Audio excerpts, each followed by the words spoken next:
Good morning, good afternoon, good day. Good to have you here. This is your host, Docta Fill of the Docta Fill Show. Not a real doctor, not that bald guy from television. But yes, some of you may know me from my weekly streams. I do my weekly Girl World stream. I often cover foodie beauty. I cover a few different subjects. Glitter and lasers. Today is my subject primarily. It's part 2 of a special that I began a few weeks ago. Glitter and lasers is a plus size, call it a plus size influencer, toxic plus size influencer. I didn't use that word lightly. I don't want to fearmonger or be an alarmist. But she's presently pushing some very unhealthy and frankly dangerous medical misinformation. We're going to be going into more detail, but just to give a quick introduction for anybody tuning in who missed part 1. Glitter in part 1 claimed that she was doing everything she could to get healthy, dieting, exercising. She's running 3 miles a day and somehow put on 100 pounds in a year. Offers no explanation for how that happened. The rest of her story is equally confusing, and she provides no documentation for any of this. So with that out of the way, let me welcome some of you fine folks in. Rosebud, good to see you, Rosebud. Hopefully you're having a good weekend. Hi, all. Hi, Kiki Kincaid. Good to see you. Good if you're having a good weekend. Hippie Easter, good to see you. Hope you're having a good weekend. Jarella, how are you doing? Oh, it's good to have you. I'm sorry that you aren't able to make it during the week with the time change, but I know it wasn't exactly a great time for you before either. It's like, what, 30 minutes difference or something? So, Logical Lolly, good to see you, Lolly. Seek out content on Glitter and Lasers. Well, so do I. I've actually seen I tried not to watch too much coverage because I like to come to my own conclusions without a lot of influence, but I did watch another channel or two cover some of this podcast. I didn't really watch it in depth because I wanted to be somewhat surprised. So yes, I'm with you on that. I love to see more Glitter and Lasers content. I think she deserves more content.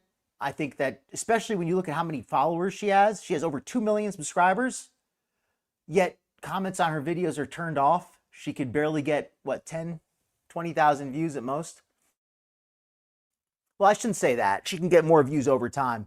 But she seems to have migrated mostly to Instagram and TikTok as well. So I guess I shouldn't really dwell too much on her YouTube numbers. And not that I even care about her numbers, except to say that I think she has more influence than is healthy for somebody who spreads such nonsensical and harmful ideas. Replay gang, Drello. Wait, it's our problem because we like having you here. But welcome in, Patty. Good to see you. All right, so we've done enough introduction. I think it's time to get started on the show. So last time we were covering the Medical Detectives podcast, which is Glitter and Lasers' new podcast. Or I guess it's relatively new. She's been doing it for a few weeks now. But before we get to that, the wonderful Kate Winslet has blessed us with a video. Kate Winslet, an awesome channel. I'll post the links. I got it right here. This is a video that she did about glitter and lasers, an edit called, let me get the name of it right, Anna, in parentheses, not eating on camera. Cringe buffet. This is a wonderful edit. Kate Winslet really understands Anna on a fundamental level. When she does edits of glitter and lasers, she really captures the spirit of this woman, or the lack of it. So let's let it go. Here we go. Make sure I got the screen set up properly. Okay. And we're going to leave on the audio because Kate Winslet's nice enough to not put on copyright restricted audio. I'm just going to rant for like 2 seconds. I don't do this very often, but I want to today. Oh, and how's the audio balance? Is she a little too loud? Is she sounding good to you folks? I want to rant. I'm so sick and tired of people coming on my account being like, when are you going to address your diet? Y'all don't know what I eat. Oops. So anyway, everybody take a moment to read this if you haven't already. What I eat is none of your business. Am I the queen of perfect eating? Absolutely not. In fact, this past week's been filled with questionable food choices. That said, the challenges I deal with in my body is sick, not a result of my food choices or my weight. They did not cause my fibrosis. Or should it be it or they? What I eat is that. I don't even know at this point. It's very confusing. She's shifted tense a lot. It does not cause my fibrosis. Actually, hold on a second. I think I got it wrong. She's right. What I eat is singular. I'm an idiot. I'm trying to dunk on Anna. I'm looking like a moron. It didn't cause my genetic issues. It did not cause me to have autoimmune disorders. Also, eating mashed potatoes every once in a while makes me a nicer person. Okay, well, you need to eat more mashed potatoes then, because you're not being very nice in general. That was a terrible way to open it up, trying to be a grammarian and looking like a fool. But let's see if I can recover from that. Coming on my account being like, hopefully you just came in. When are you gonna address your diet? Y'all don't know what I eat. Oh, that's real good. This is one of my favorite cheeses in the whole world. And I think that this is an opinion, but oh geez. Okay, I want to read this comment before we get any further. Logical Lolly with a wonderful comment here. This is infuriating as I initially started with her like I did Foodie Beauty, to find those struggling with weight issues and trying to change. The medical misinformation they both spout is concerning. I'm with you there, Lolly. I'm big on free speech in general, on the internet, on YouTube in particular. I don't like to see people censored in general, even if they are putting out some stuff maybe that could be, I don't want to get too into that. The point is, I'm basically in favor of free speech in general. Welcome. Speaking of free speech, welcome in, Eliza Lou. Good to see you. What up, trolls? But yes, when it comes to stuff like that, I'm very generally in favor of free speech. And I also am interested in seeing people do well. I don't just look for people to make jokes about and crack on. I want humor. I want fun. But I also like to see people doing well, inspiration. I cover people who are success stories sometimes too. And Foodie and Anna are not just unsuccessful, but like you say, they're putting out true misinformation. It's one thing to be misinformed. It's one thing to not know something. Not everybody is fully educated on every topic, so that is what it is. But when somebody like Foodie goes around talking about doing a water fast while having untreated diabetes, that's unsafe. And then she lies about her actual health. Glitter Lazers is another one who lies about things. The one I'm going to want to point out from part one. And I know I'm pausing a lot in the beginning here, but that's to kind of give people a chance to come in and also to refresh from part one, to refresh people's memories. From part one, as far as the misinformation, what was I saying? Misinformation she puts out. Anyway, Glitter puts out the misinformation that she can't lose weight, that no matter what she does, there's no burnable fat on her body. Let me actually show that picture real quick. Yeah, this is basically describes Anna in a nutshell. Okay. But yeah, she puts out a lot of misinformation, and she's not ignorant in the sense that she doesn't realize. She knows that what she's saying is crap, and then she lets it go anyway. All right, so again, to refresh, this is Kate Winslet's video, or a wonderful video, where Anna shows us how she does not eat on camera, and where are we getting this idea that she doesn't eat healthy from? I gotta buy that whole thing. You have to buy the whole thing. It's not worth it otherwise. Yeah. No, just kidding. Quarter pound. Okay. How the heck does that support her body weight? Like, those things are incredibly sturdy. And Anna, she's about to be how is that not against the rules of the store? Like, how are they tolerating that? How are they okay with that? She's putting her ass right in the milk.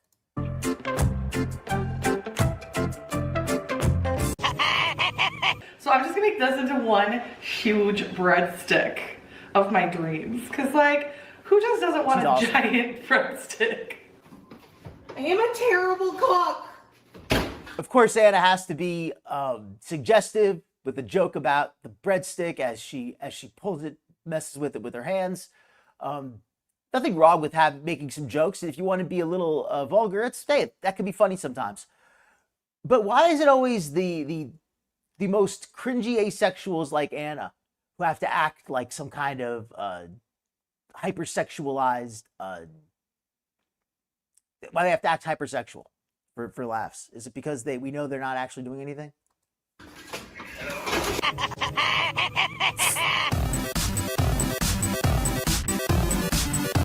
Is that her friend? Did she have a friend in the past? That's another thing too about Anna, and I know it feels like I'm piling on. If anybody hasn't seen part 1, I encourage you to watch that before you think I'm just dumping on her, because I gave a good introduction to her in part 1. I've noticed she doesn't have a lot of friends IRL, and I'm not saying that to make fun of her. I'm saying that more as a point of concern. It concerns me that this woman seems to have no relationships with anybody who can give her some advice, who can correct her if she makes a mistake, who she can go to and bounce ideas off of, because she strikes me very much as an impulsive person, and I don't think she has anybody in her corner to give her some advice when she's making bad decisions.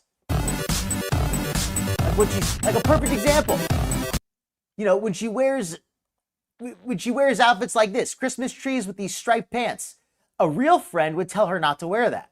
So that's why I say it's clear that she doesn't have real friends. Look at how she dresses. Look at how she, I mean, just look at everything about this woman. It's clear she has no real friends talking to her.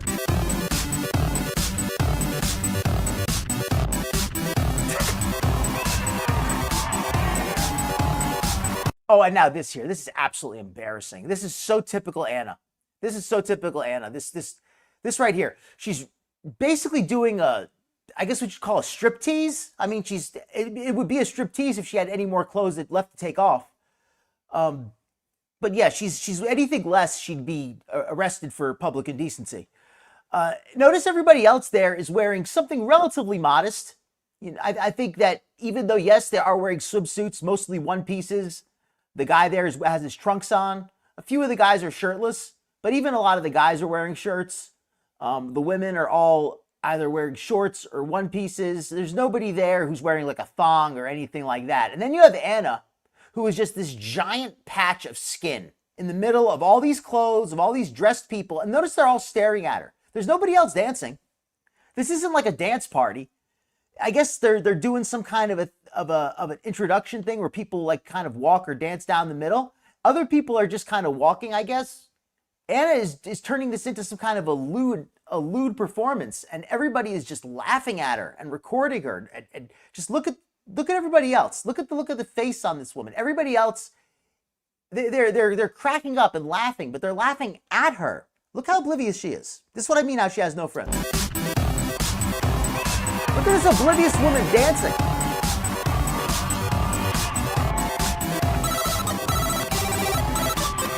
This guy's in absolute shock. Look at him. His mouth is agape.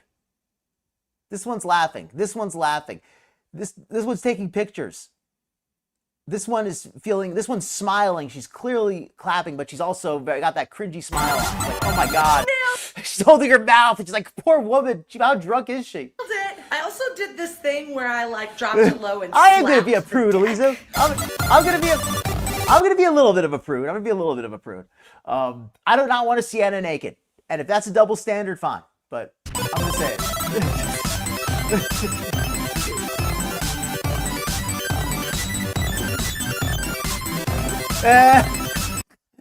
You're the best and the worst kind of friend, Elisa. Yes, very much attention seeking. Oh, geez, all you folks came in. I missed all this great chat. My apologies. Welcome in, Kid DJ. Welcome in, Saban Nation. I missed a whole bunch of you folks coming in here. Very much attention seeking, Rosebud. Absolutely. Good to see you again. Welcome in again. If I missed you the first time. Good to see you, Kid DJ. Always a pleasure. Kimbaleta, good afternoon for you. I hope you're having a wonderful weekend. And yeah, she is absolutely a real... Yes, that's perfect. Perfect way to put it. She makes herself the butt of the joke, but there's a limit to how much, it's cool to make self-deprecating humor. I crack jokes on myself all the time, but there's a limit to when you make jokes about yourself and when you just become a joke, right? You're just being a humorous and becoming a joke. She's not naked. Well, she's got more skin than two naked people. She's got more naked skin than two normal people. Carnival Cruise, the Freak Show Cruise. Welcome in, John Baxter. Hope you're having a wonderful weekend. She's being fabulous. All right, let's let her run.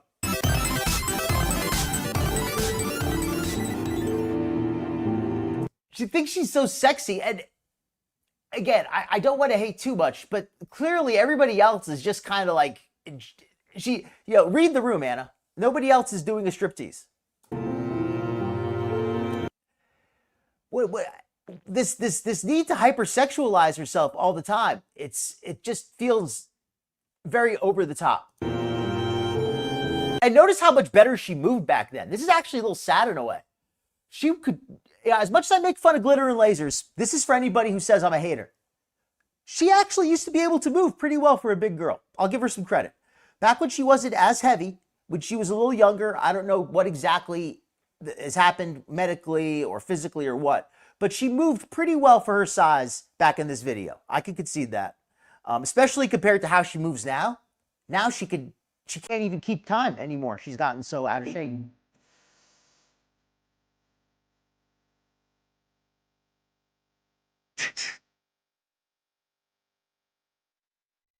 Welcome, hey, Wookiee lover. Good morning. Good morning, Willie. Good to see you. Oh wow, those guys are. She's gonna rub all over them. Look how he backed up. Look at that. You notice when she walked into him, he jumped back like he did. He's a professional. He did it in a way you couldn't really tell. But notice how she starts moving in, he starts moving back, so he can maintain some distance between them.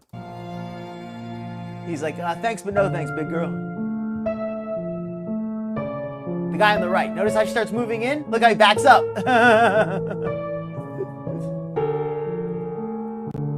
She's just feeling herself too much. Like generally, and everything's more If I felt myself that much, I'd get arrested for public indecency.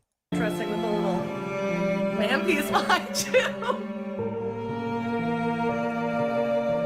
Yes, Wookiee lover. We're actually going to take a quick look at that too. But her arms are definitely smaller, but everything else actually got bigger. Like almost everything else. Her thighs are the same. Her arms are smaller, but everything else got bigger. So that's not really a good trade. Scamron is making Well, it likes to be flattered. Exactly. There's a way to do it. There's like a model walkway, and then there's like a stripper like walk. You know what I mean? Like she's going down that thing like she's doing a strip dance. She's not doing it like she's showing off an outfit, or she's just, you could be sexy without throwing yourself out there and being vulgar. She was doing that in just a way that was too much. Everything would have been popping loose if she had anything to pop. Okay, so let's see here. Let's keep going. Look how much smaller she was on the left. This was before she had any of that surgery. I think she had gotten liposuction on her chin then. This was back when Anna was on the weight loss drugs, I want to say. I don't know exactly how many years ago this picture on the left was from, but she had a period about a year and a half ago when she was down from where she is now, probably a good 80, 90 pounds. And it was from taking weight loss drugs. This was in the period of time when she was working out, or when she claimed to work out, but the workouts were fake. The weight loss drugs were real.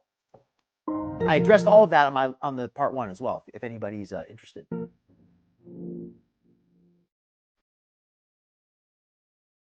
Not that modesty is really a thing for me, because a lot of people believe it's free. But if you are trying to be modest, it's a great way to show some skin while still feeling covered up. Katie J, I hope you're feeling good. That's a good point too, Jarella. She was a lot younger.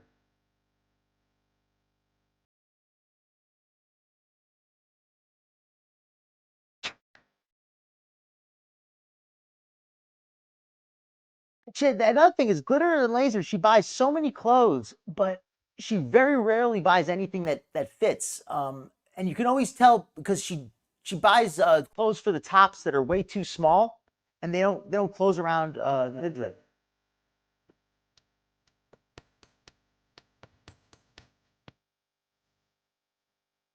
And again, this is a video from Kate Winslet.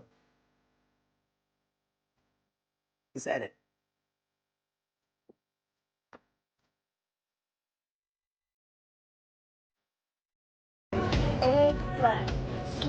Exactly, save the nation.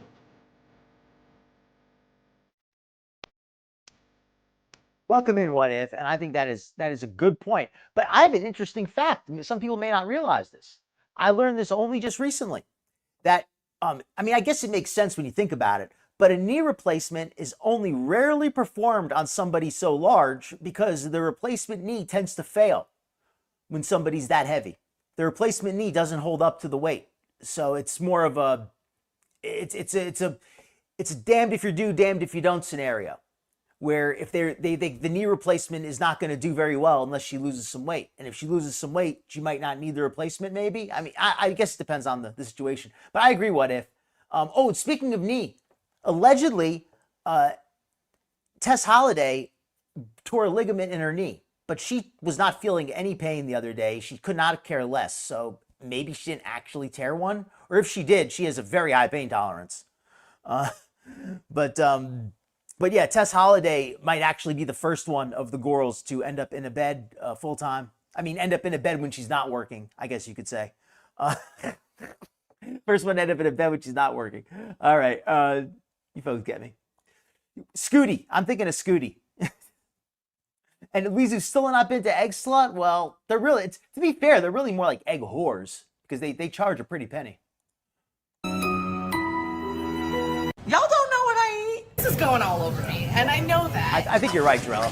We have a treasure trove of The delicious way she bounces snacks. around. Oh, I mean, will they give it to her is the only question, but she's going to need one. It's just a matter of if it'll even, if they'll even be able to do it, right? Because she's also so big. Keep in mind, they can't even put her under general anesthesia. I'm not an expert on knee replacements, but don't they put you under general anesthesia for that? She's too big for general anesthesia, unless it was a life or death situation where they had no other choice. yeah. That's why she's in California getting the surgery, because in Texas they won't do I it. like this. I actually like it.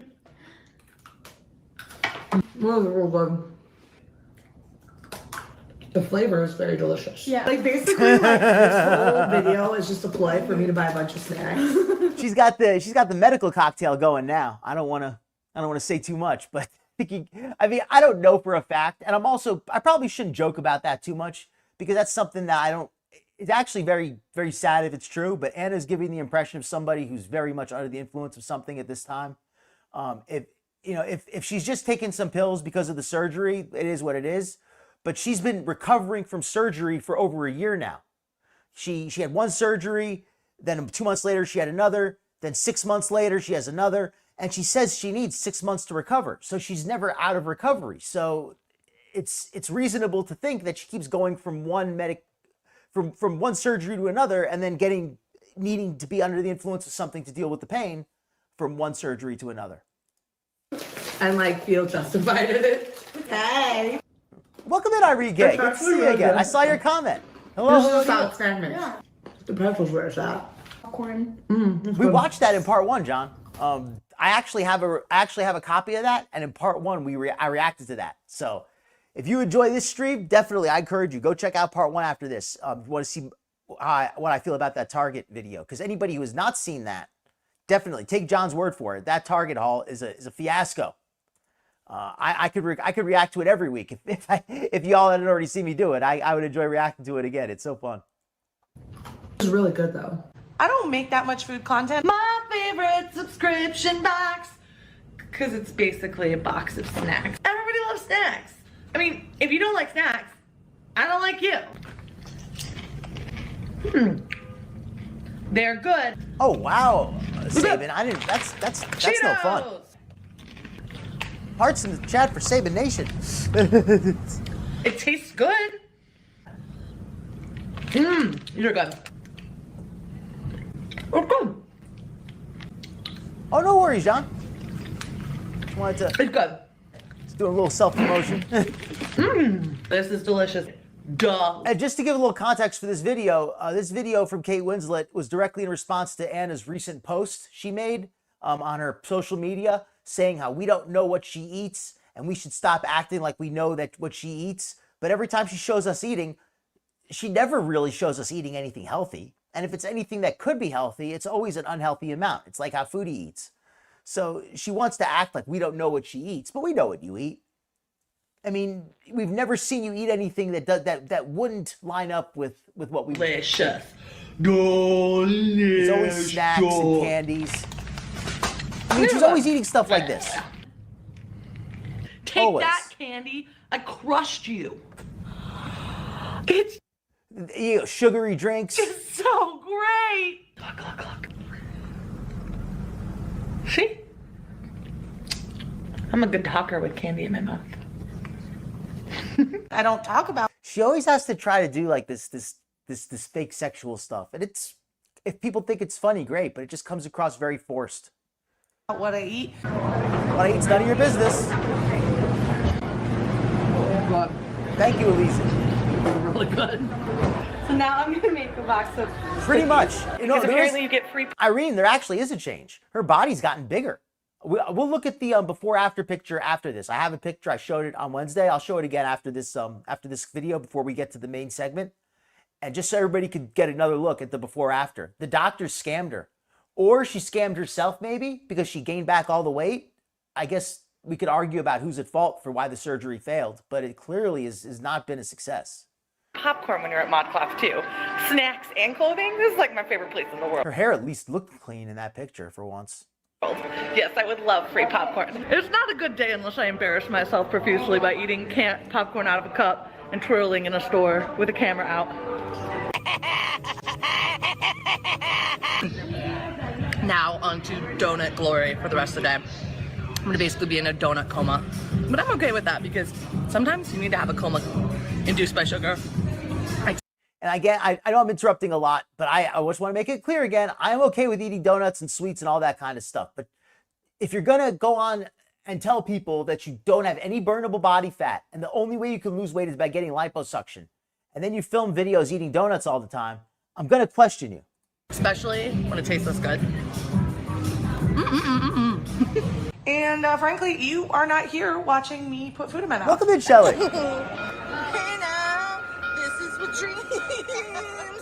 Agree to be. There's a lot of places that can help her. Okay, go.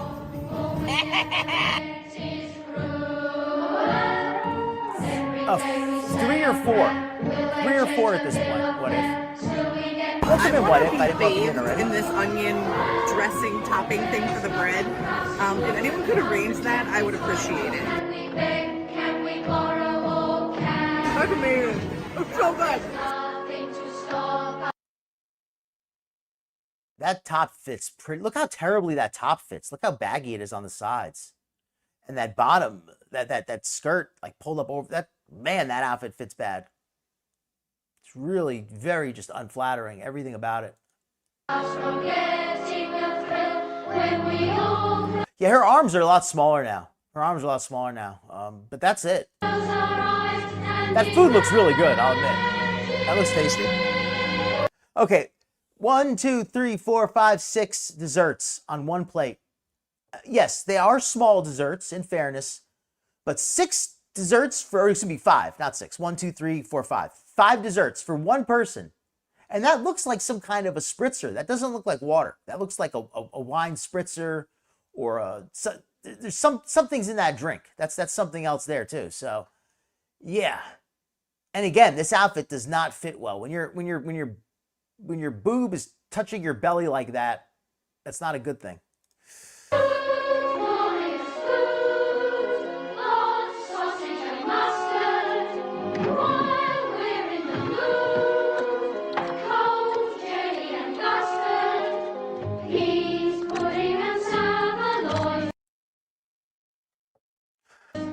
So how do you know what I'm eating? How do you know what I'm Hey eating? everybody, today we're going to check out the Donut Plan. The Donut Plan is the first shop to kind of bring to life that artisanal donut movement.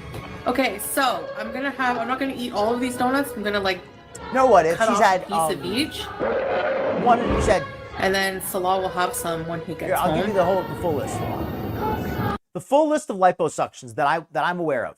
Allegedly, there was one that happened a few years back for her chin. That's the one that I don't personally, I was not personally watching her channel at the time. So I take that one on what I've heard from others. But I am aware personally of 3 in addition to that, which just occurred recently. The first of the recent 3 was on her legs.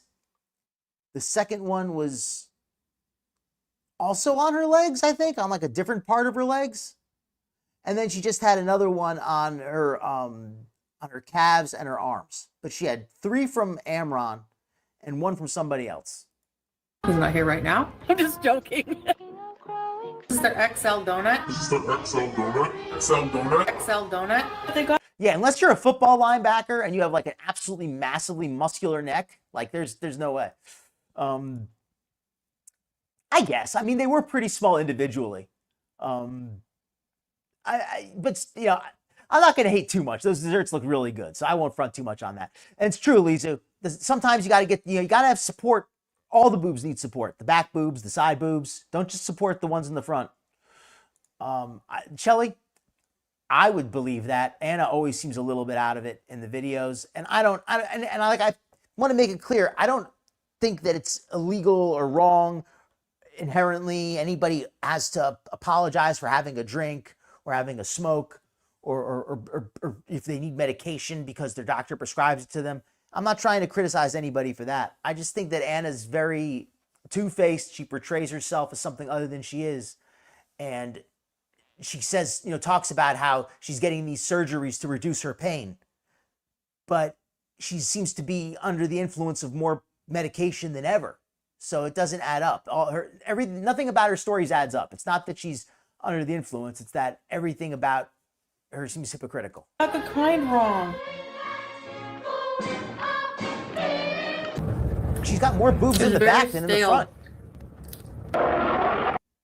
Gross. I'm complaining. Done that. Agreed, John. A donut. That's a Inside a donut. Inside a good donut. strategy. Now, all I can Basic say health. is this looks like what dreams are made of. Another thing that I learned that I don't know if I'm allowed to do, but apparently these come off the wall. Anna's always pushes boundaries. Anna doesn't have any respect for people's boundaries. The Target video showed that, because like somebody in the chat pointed out, that was something that she edited and put onto her channel. That was not a live stream that got out of hand and, you know, she felt embarrassed for it. That was something that she thought made her look good and she wanted people to see. Now we got this thing of her in the donut place where she's pulling things off the wall and putting them on her dirty hair. A big one today. So he's putting stuff on her. And there, she's standing in the freaking cooler. And I just did that. She pulls that off the wall. It's like she rubs it pillow, against her face. But I can eat the donut and then take a nap. And we're gonna eat it. Eating on camera. Ah. This is really good. Delicious. Ah. Oh God. Oh my goodness. Hallelujah. This is delicious. Winning. I'm gonna try a couple other flavors. Yeah, I never realized This how is much it. she eats. I can go no Kate further Winslet up. put together a heck of a Literally, this is it. All right, yeah, that's a dessert sampler. That's a Docta Fill size This dessert is it. sampler there. This is a Docta Fill size dessert sampler here. What do we got here? We got what looks like a cake donut on the left with frosting. And then we got what looks like a donut sliced in half with some kind of filling. And then another one with a filling. And then you got this thing here. It looks like maybe a jelly donut. I can go no further Glaze up. on the outside. Literally, this is it. Chocolate. Oh, wow. Damn. Oh, and speaking of tasty foods, the other day I told you folks, I got those Dubai chocolates. They were so good. They had like a bit of a crispy texture. The only thing that I will say bad about them, and this actually is a real criticism, maybe it was just a bad batch, but like maybe half of them had like a little piece of shell in there. Like so many of them had a little piece of shell where you had to really be careful when you ate them. And I understand that some of them are going to have a piece of shell, but like so many of them had a piece of shell. They were not doing a good job with the quality control. It was to the point where I probably am not going to buy any more because I don't want to break my teeth on them. Done. So good. Not like I can eat all these donuts. Like, let's be real here. Take that, candy. I crushed you. I mean, I could. I could. I just need like some vodka. It's just Respect. so great. And a loss of memory. Just wake up like donuts everywhere. What happened? Anyway, I'm gonna put this back up. Yeah, I agree with you there, Wookiee Lover.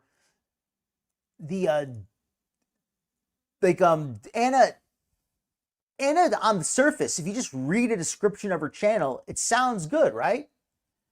But when you actually watch it and you see how she does this stuff, it comes across very different. I think Foodie, I think Amber, I think a lot of these channels are that kind of way.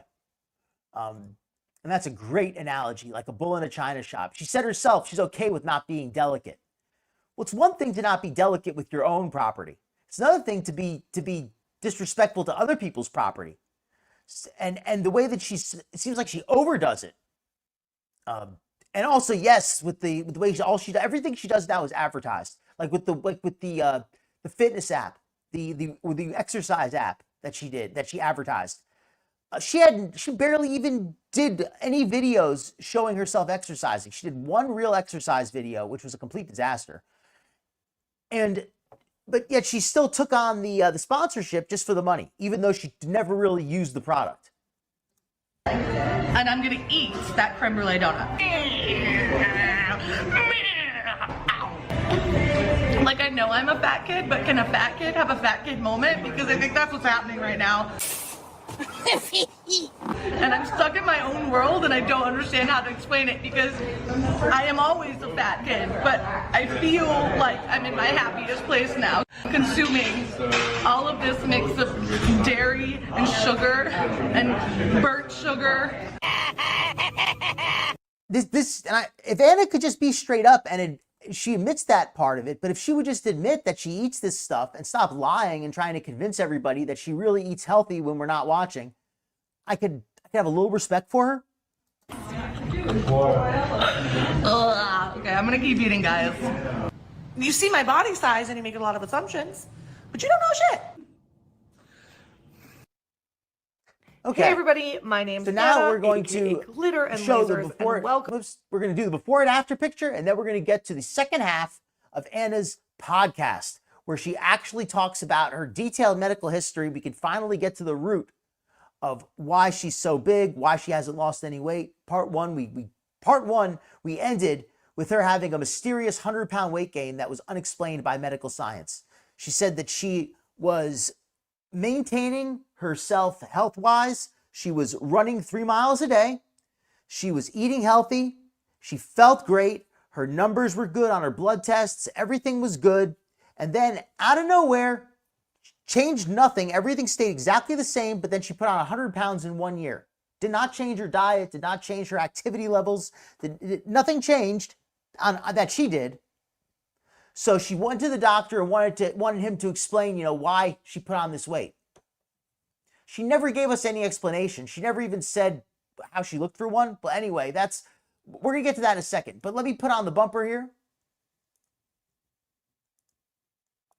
And let me pull up the picture real quick.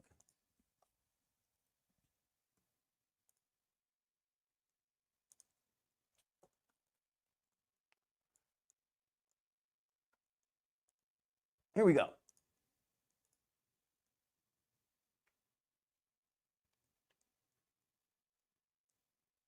Testing 1 2. Test. Are you still able to hear me? Testing 1 2. Audio is still coming through, I hope. All right, it looks like it.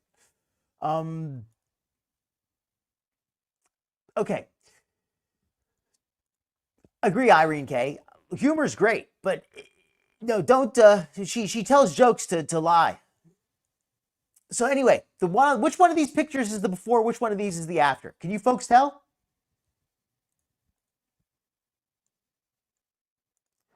Welcome in. Oh, I saw that the other day. I think we actually put that on the video the other night where she just meal prepped like a quarter of a quiche for her meal for the day. No burning fat, Jane. So again, which one of these is the before? Which one of these is the after?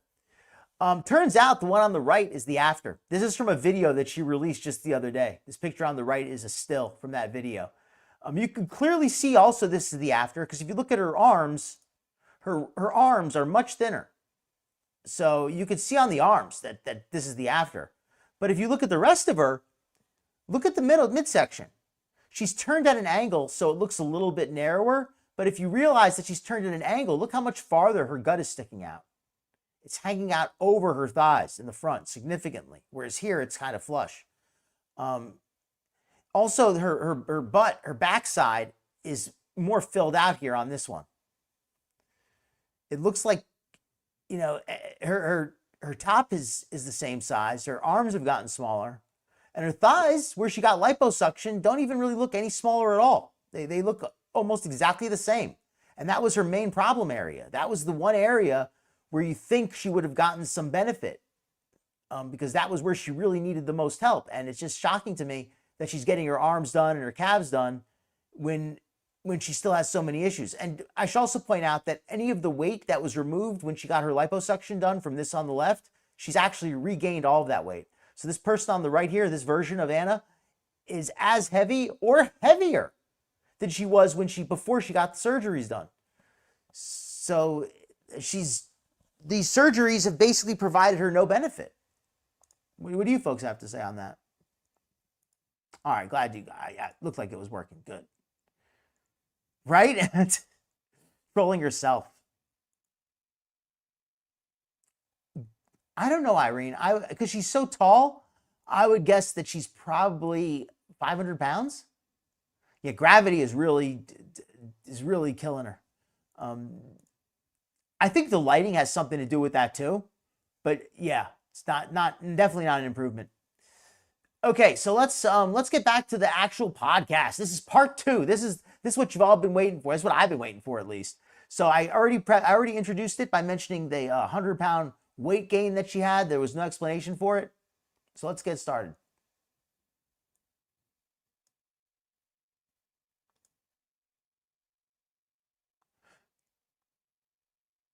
All right, so we're going to introduce it here. This is actually just a little before we ended it last time.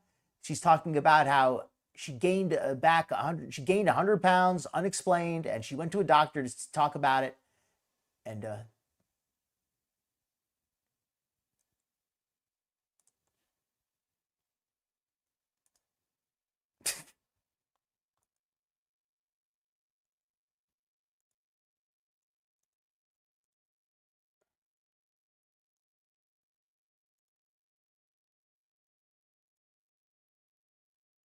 I got the peasant one. It was still good though.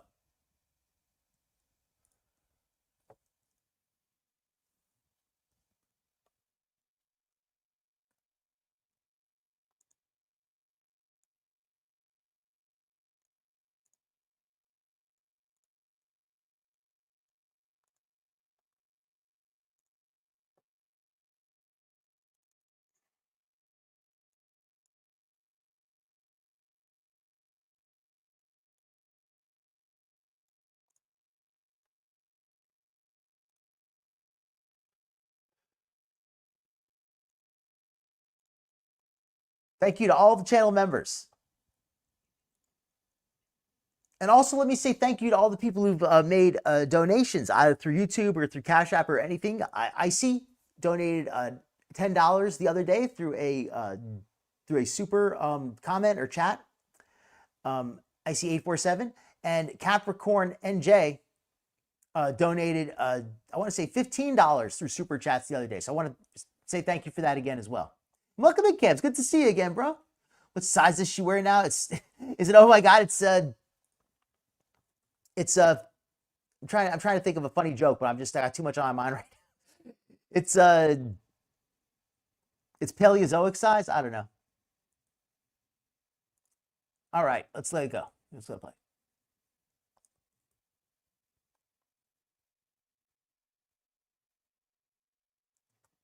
Okay, I thought this part was really funny. I've been keep pausing it, but this part I thought was really funny. She went to a doctor who offered her medication and a diet. She said, no, I'm not going to accept that because I feel too healthy. I'm not going on this strict diet. I feel good. 100 pounds gained later, she goes back to the doctor and says, okay, give me some Ozempic. Give me some medication because I need help. And the doctor says, how can I give you medication if I don't even know you're sick? Well, considering the metric for knowing if somebody is overweight is something that's easy to tell, you just have them step on a scale. How do you not know that she's sick? How do you not know that she's overweight? If your patient is telling you, hey, doctor, I'm overweight. I eat too much. I have problems. Or actually in Anna's case, I don't eat too much. I'm overweight anyway. But still, if they're telling you they're overweight and they need help controlling their weight, who are you to tell them they don't? I mean, especially if they have a scale to backing it up. If it's all in their head and they have a psychological issue, that's different. But if the scale is clearly showing they're very heavy, then maybe you should listen. Good morning, Jamie. You haven't missed that much. That's what replays are for.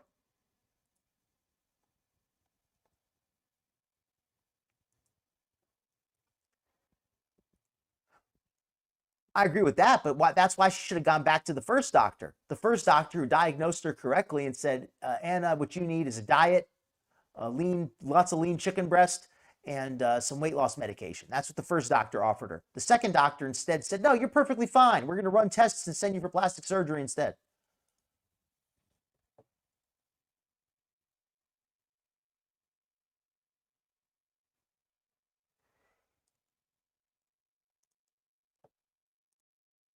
So she was actually on the verge of death.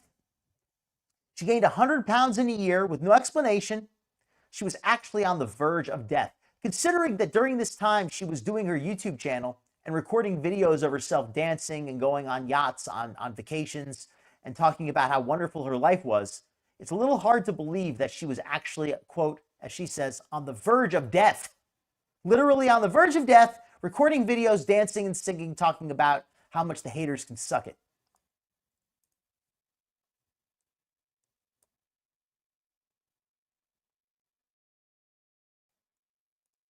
Did I cut out?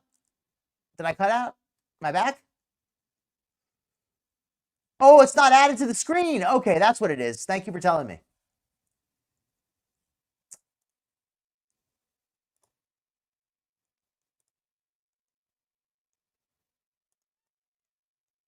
Can you hear it now? Let me try this again.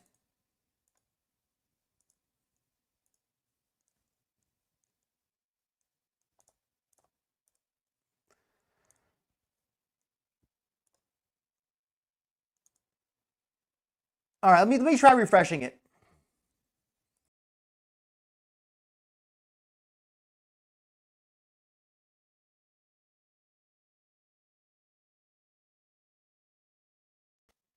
All right, let me get it loaded up. Hold on. Let me try this again.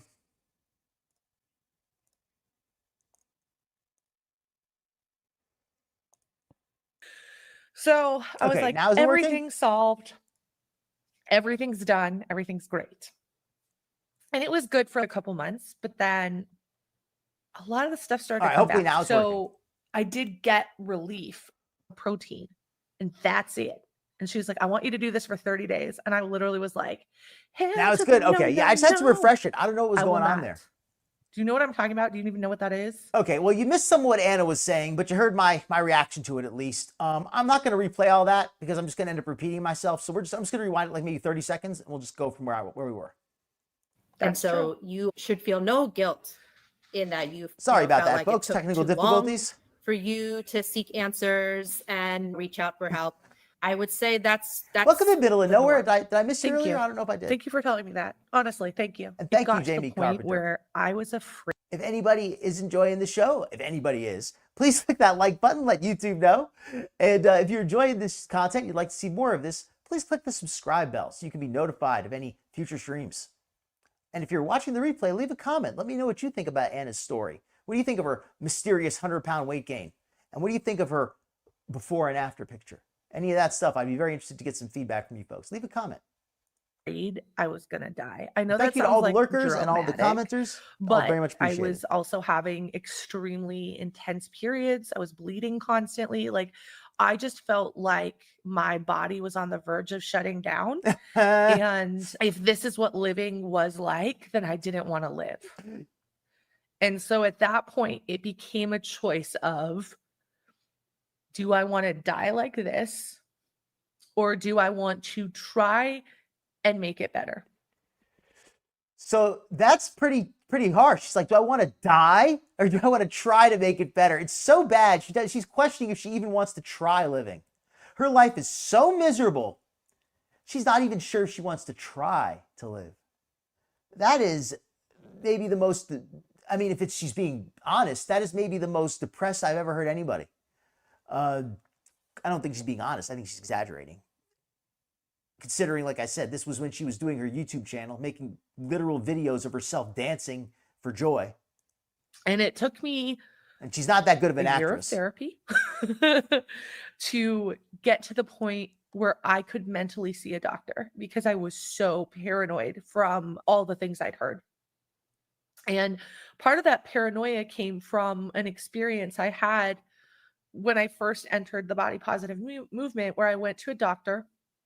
At this point, I was still really active. I was running about 3 miles a day. I was smaller than I am currently and eating, pretty healthy. So again, this myth of 3 miles of running a day, you all heard that, right? Because she said that plenty of times in the first half. She didn't misspeak. Anna, despite all of her feeling like death and feeling like she was going to die and, just didn't even want to live, she was still well enough to run 3 miles a day. So she wants us to think that she was well enough to run 3 miles a day, but she was so sick she didn't even want to think about trying to live. But she was in better shape than she is now. Keep that in mind. She's in better shape then than she is now, but then she didn't even think she wanted to live because she felt so bad. Make it make sense. Well, I went to the doctor. I walked in. She ran all my labs. There was nothing wrong. I did not have, diabetes. Nothing wrong with her. At this point, nothing was wrong with me. And she tried to put me on diabetes medication simply because I was overweight. So her doctor was such a piece of crap and was so, ignorant, like Anna's saying. I mean, I'm putting words in her mouth here, but she's saying, even though her blood sugar was good, the doctor, just because she was fat, put her on diabetes medication. So Anna, if you said you were feeling bad, the doctor thinks you might have diabetes. Instead of saying, well, I feel bad, maybe I do, say, no, I feel like death, but I must be fine, and the doctor must be wrong. So why'd you even bother seeing the doctor if you don't believe what the doctor's telling you? If you think the doctor doesn't know anything, why even? If you don't need the medication, you know better than the doctor, why are you even listening? Even though my blood labs did not indicate I needed it. So why'd you listen? Then she tried to sell me a program where I give myself a shot and eat 600 grams of chicken. Oh, I'm glad we rewound this because this was at the end of last week, at the end of the first part 1. I'm glad we're recovering this. So the doctor then told her, the doctor said to her, okay, Anna, go on a diet and where you eat lots of protein, lots of chicken. 600 grams of chicken is a good amount of chicken, but it's not anything crazy. It's not more than, it's not an amount that's going to make you sick. And they wanted her to take weight loss medication, which is what she ended up doing anyway. Or something like that. Do you know what that is, by the way? It's like some shot you don't eat and then you eat like a tiny amount of protein. Oh my God. That is so unhealthy. And you feel like death. You'd rather be, you don't even want to live, but oh my God, I have to go on a diet where I eat chicken? Forget that. I'd rather just feel like death. That's what she's telling us. And that's it. And she was like, I want you to do this for 30 days. And I literally was like, hell to the no. Yeah, so feeling like death, you didn't even want to try to live, but 30 days of diet could have possibly cured it? Hell to the no. I'm not even going to try it. I'm not even going to try it. I'm not even going to try it for a week. I will not. I will Do you not. know what I'm talking I will about? not Do you know try what it. that is?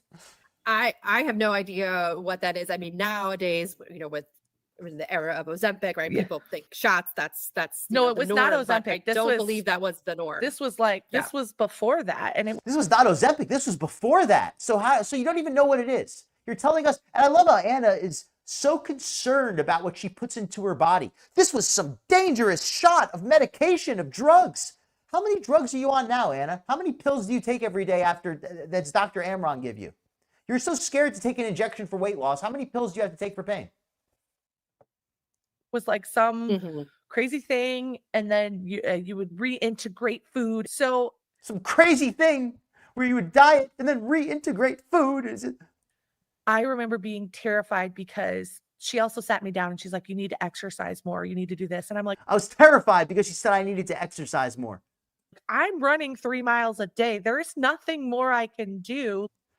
So Anna's going to die with the lie. They say the truth will set you free. Well, Anna's going to die with the lie. She's going to hold on to that running 3 miles a day story.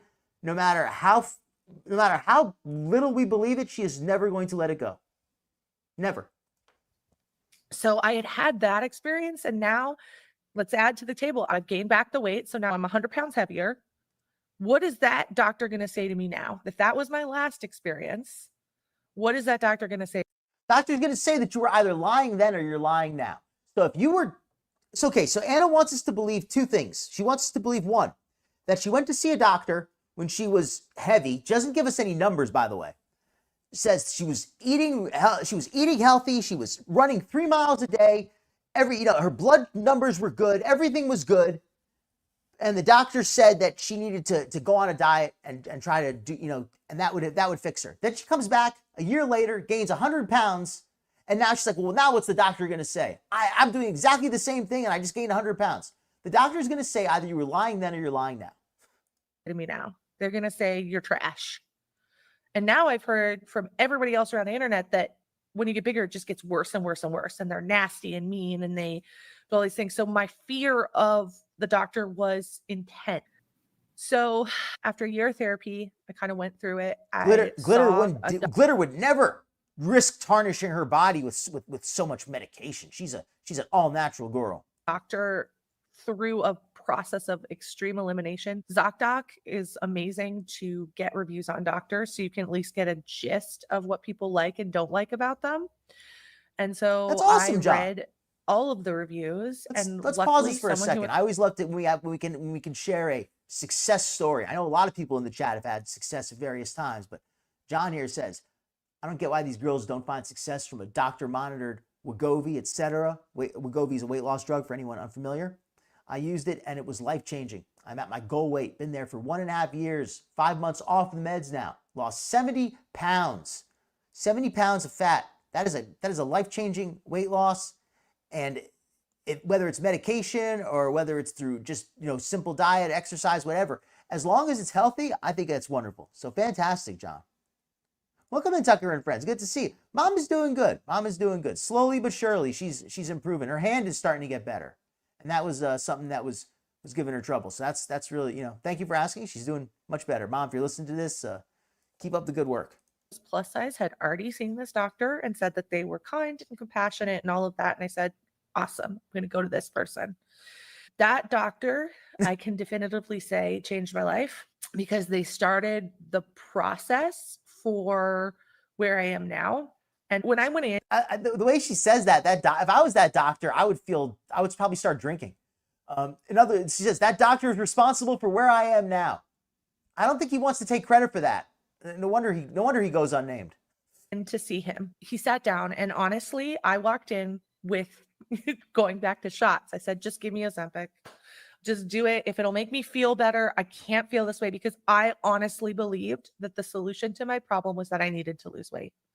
She honestly believed it. So in other words, Anna had a moment of clarity after gaining 100 pounds in a year. And she finally realized that she couldn't keep doing what she was doing. So she goes into the doctor to ask for medication. Notice she doesn't go into the doctor to ask them to help her with her diet or with any of that, because according to her, it's already perfect. There's nothing else she can do on that. So instead, she just says, give me medicine. And the doctor says, I can't give you medicine if I don't even know you're sick. But how do you not know you're, this. All right, I already explained this. So I had worked through therapy to accept that losing weight could help my health. She worked through therapy to help her accept that losing weight could help her. She had to go through therapy to accept that. That should say a lot right there. She could not accept that losing weight might help her. She couldn't accept that on face value. She had to go to therapy just to accept that basic scientific fact. Went through a lot of things to try to accept the fact that I was going to have to lose weight, right? And that wasn't a bad thing, but it was about feeling better. So I went into this doctor and I'm like, just give me the shot. And he literally looked at me and was it like, helps me stay on track. How can I give you a medicine if I don't know if you're sick? And it kind of took me back. He's like, I'm not giving you anything until you read your labs. Traveling. He's like, I don't know what's going on with you. And that is not a professional thing to do. Just hand over medication to a patient I've just met. So I agree with that there, John. He ran some labs on me. She even acknowledges it. She tries to make it sound like a good thing. She tries to make it sound like she's just shopping around for a, quote, good doctor. There's a difference between shopping for a, quote, good doctor and doctor shopping. Finding a good doctor is exactly what it sounds like. Going to the doctor who does a good job. Doctor shopping is when you go to doctors until you get the results that you want. Not the care that you want, but the diagnosis that you want. And it's more detailed than that, but that's a very quick and dirty way to explain it. Doctor shopping is when people switch doctors until they find a doctor who gives them a diagnosis that they personally agree with. They diagnose themselves, in other words. and they want a doctor to validate their own personal. And the first belief. thing that came up is that I was in a really bad place. My instincts of the fact that I was on the verge of death weren't necessarily so wrong. I had major deficiencies in a lot of different vitamins. So she thought she was on the verge of death. She felt that bad. Meanwhile, she felt so bad, but she wouldn't even go on a diet. She felt on the verge of death. The doctor from a year ago told her, well, maybe you should try a diet. And she's like, I'm not going to try that. I'd rather be dead. And then she gets some more tests, and it turns out actually her numbers were not perfect. She actually had vitamin deficiencies. Had a lot of anemia and I was losing blood.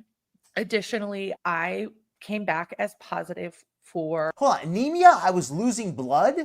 No, that's not the same thing, Anna. Anemia is low blood cell count, low red blood cell count. Losing blood, it means that you have like a leaky heart valve or something. That's a much more serious condition. So don't try to confuse people. The fact that your co-host is a doctor and doesn't bother to clarify that detail is troubling. Your co-host as a doctor is supposed to correct that and catch that kind of misspeak. So I don't understand why her doctor doesn't bother to address that here, considering I immediately caught that, how Anna exaggerated her anemia as being, quote, losing blood. Let's hear that again. for Hashimoto's. That I was on the verge of death weren't necessarily so wrong. I had major deficiencies in a lot of different vitamins. I had a lot of anemia and I was losing blood. Additionally, I came back as positive for Hashimoto's. So I literally thought, okay, these are the answers, right? So put on the medication for, get on Synthroid, which is what you take for thyroid disorder, or hypo, or the what? So I should know Hashimoto's this. thyroiditis, and it actually can cause hyper or hypo Yeah. depending on it's your body's attack on your thyroid, which affects the production of the thyroid. That's an interesting hormone. one. So a medication like Varices, is that like a small tear, like an irritation? Esophagus is the food pipe. That's what the unscientific description for it. When you swallow in your throat, that's the esophagus is, for anybody unaware. Synthroid is given when you have abnormally levels of low thyroid hormone in your body. Okay. That makes sense. Thank you. That makes total sense. I mean, I'm not trying, by the way, I don't want to discount anemia. Anemia is a real thing and it can be very serious, but it's not the same thing as losing blood. I mean, losing blood can result in anemia, but anemia does not mean that you're losing blood. It could be, they're two different things. They can be related though. So I'm not trying to discount anemia. I'm just saying that Anna is, she's kind of stretching things a little bit is all I'm saying with that. But anemia can be very serious. So I got put on Synthroid. I got put on all these vitamins. Immediately things started to improve to a point. I started having more energy. I started having less days in extreme fatigue. Good point, Elisa. So I started to feel better and I was like, this is it. I've solved all my problems. I started to lose weight. Hold on. So she because started my to feel better thyroid and was lose not weight. So what working. exactly did he Things diagnose? started to improve to a point. Synthroid is given So she when went on you have- Synthroid. So she said she went on Synthroid and she started to lose weight and her condition started to improve. Okay. I mean, nothing else adds up, but I guess, but that's not impossible. abnormally levels of low thyroid hormone in your body. Okay. Thank you. So I got, I have a friend. He's a young guy. He's younger than me. He's only in his 20s. He recently had some kind of like a cancer scare or something. He had to get his thyroid taken out at a young age. So saying a prayer for that guy. put on Synthroid. I got put on all these vitamins. Immediately things started to improve to a point. I started having more energy. I started having less days in extreme fatigue. So I started to feel better and I was like, this is it. I've solved all my problems. I started to lose weight just because my thyroid was now working. Thank you, Elisa. That's a problem. So I was like, everything's solved. Everything's done. Everything's great. And it was good for a couple months, but then a lot of the stuff started to come back. So I did get relief. It's just not in the permanency that I expected. So I started to have fatigue again. I started to have anemia that we couldn't get under control. And my doctor was like, I think something's wrong with your menstrual cycle, your lady bits, something's not right down there. So he said, I'm going to refer you to an OBGYN. I'm interested in all of this. And I do believe that Anna probably does have some additional medical conditions, some secondary conditions, but I'm not hearing anything that would explain a 100-pound unexplained weight gain. Probably needed to see one anyway, because again, I hadn't been to the doctor in a really long time. So he referred me to someone that was with my insurance, and I walked into the room, and he had just built this great perspective of doctors for me. So I went in with full hope and full glory. Like, the entire medical community has changed. Everything is great. We're respected and cared about now. Got away with words. Yay. And this woman was absolutely terrible to me. She would not give me the treatment that my doctor had requested. Someone was terrible to her. Which woman is this again? I missed that. It's changed. Everything is great. We're respected and cared about now. Yay. And this woman was absolutely terrible to me. She would not give me the treatment that my doctor had requested I'd have, because she said that I was just too fat for it. What? And she refused to give me a pap smear for the same reason. She said that the so the gynecologist would not help her because she was too fat. How does Anna keep getting discriminated against all the time for being too fat when it just, I'm not saying it never happens, but it just seems like she has her and J-Bay seem to have all the discrimination, all the fat phobia seems to go to them. Only thing that leave some for the rest of us. Wrong with me was that I was too fat.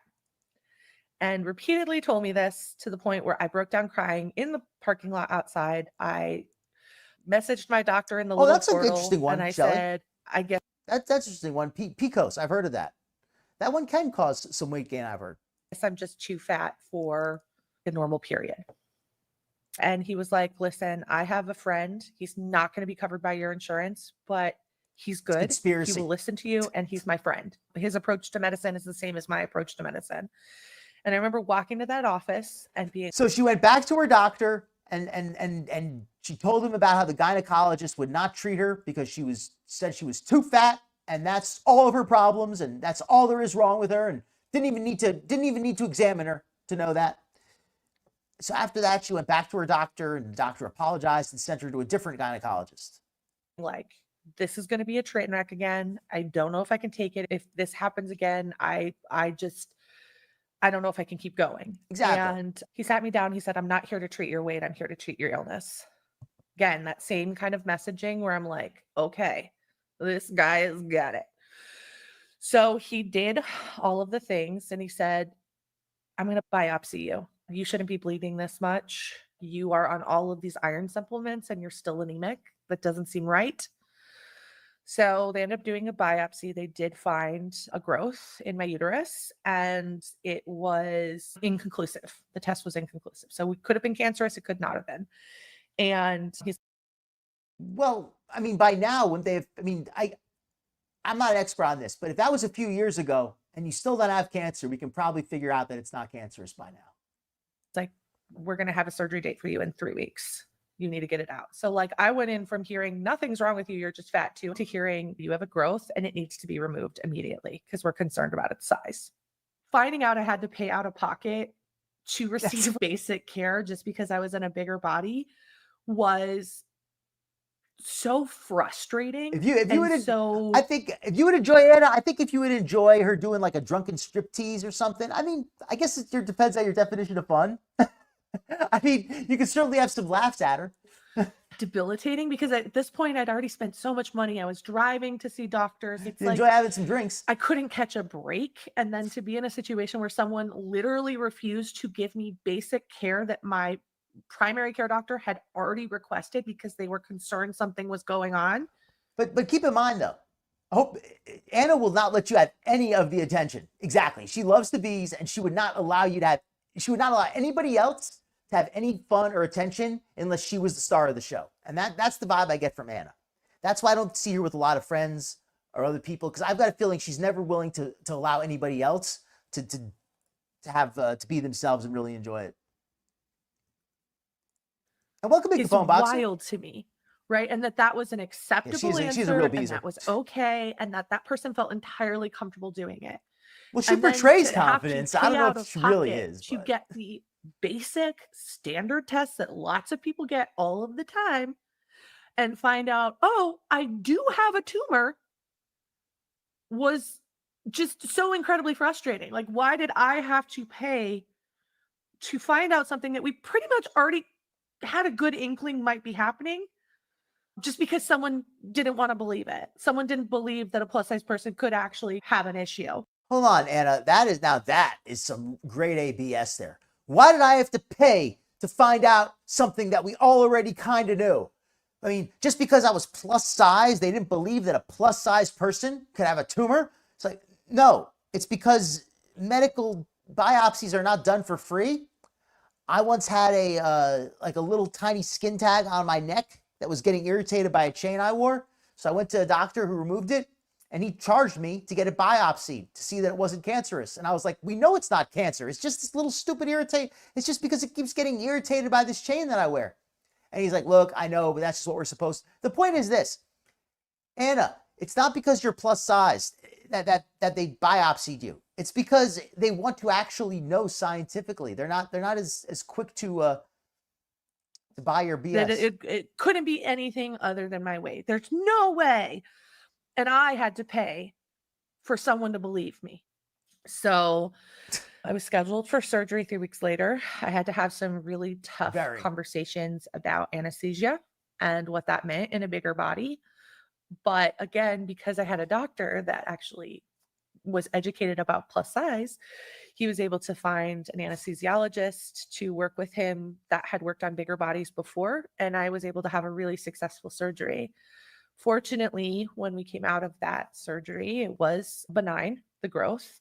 I hope that's tax deductible. But there began to be questions about my estrogen. It's definitely levels. charity. They weren't necessarily tracking high, but the nature of the growth made it feel like there was potentially too much estrogen in my body. So it didn't make sense. Let's just put it that way. And there's several times in my journey where things don't make sense. So that happened. Anna with a rare moment of clarity there. There's several things on my journey that don't make sense. Really? Really? I would have never noticed that. And again, when I had the tumor and I had that removed, that was really scary because we didn't know if it was cancerous or not. It really came down to, oh, this is a hormonal thing. This is, maybe related to your weight, may not be, but we've solved it and we have precautions going forward. That's never going to be an issue again. You're going to feel less anemic. I was like, we've solved it. Everything's done. I'm great. Things are perfect. And then those problems didn't go away. I still have issues with anemia. I still have exhaustion. But every time you go into a surgery or a major treatment like that, you hope on the other side that that's the answer. And it is a little bit of a heartbreak every single time you get that diagnosis and you start that treatment and you think, this is it. This is the time where everything gets better and I can magically be this person that. That's a good question, Capone Boxer. I'm not sure exactly. I mean, it was probably smaller than it is now, but I don't know how small it was at first. From what I can tell, she had a blog initially that was somewhat successful, and she transferred that following from her blog to the YouTube channel. So even when she started, she already had a sizable following because she was working in public relations for other people before she became an influencer. She was basically helping other people to be influencers. Oh, you mean physically smaller? Like she gained weight? I thought she meant like number of followers.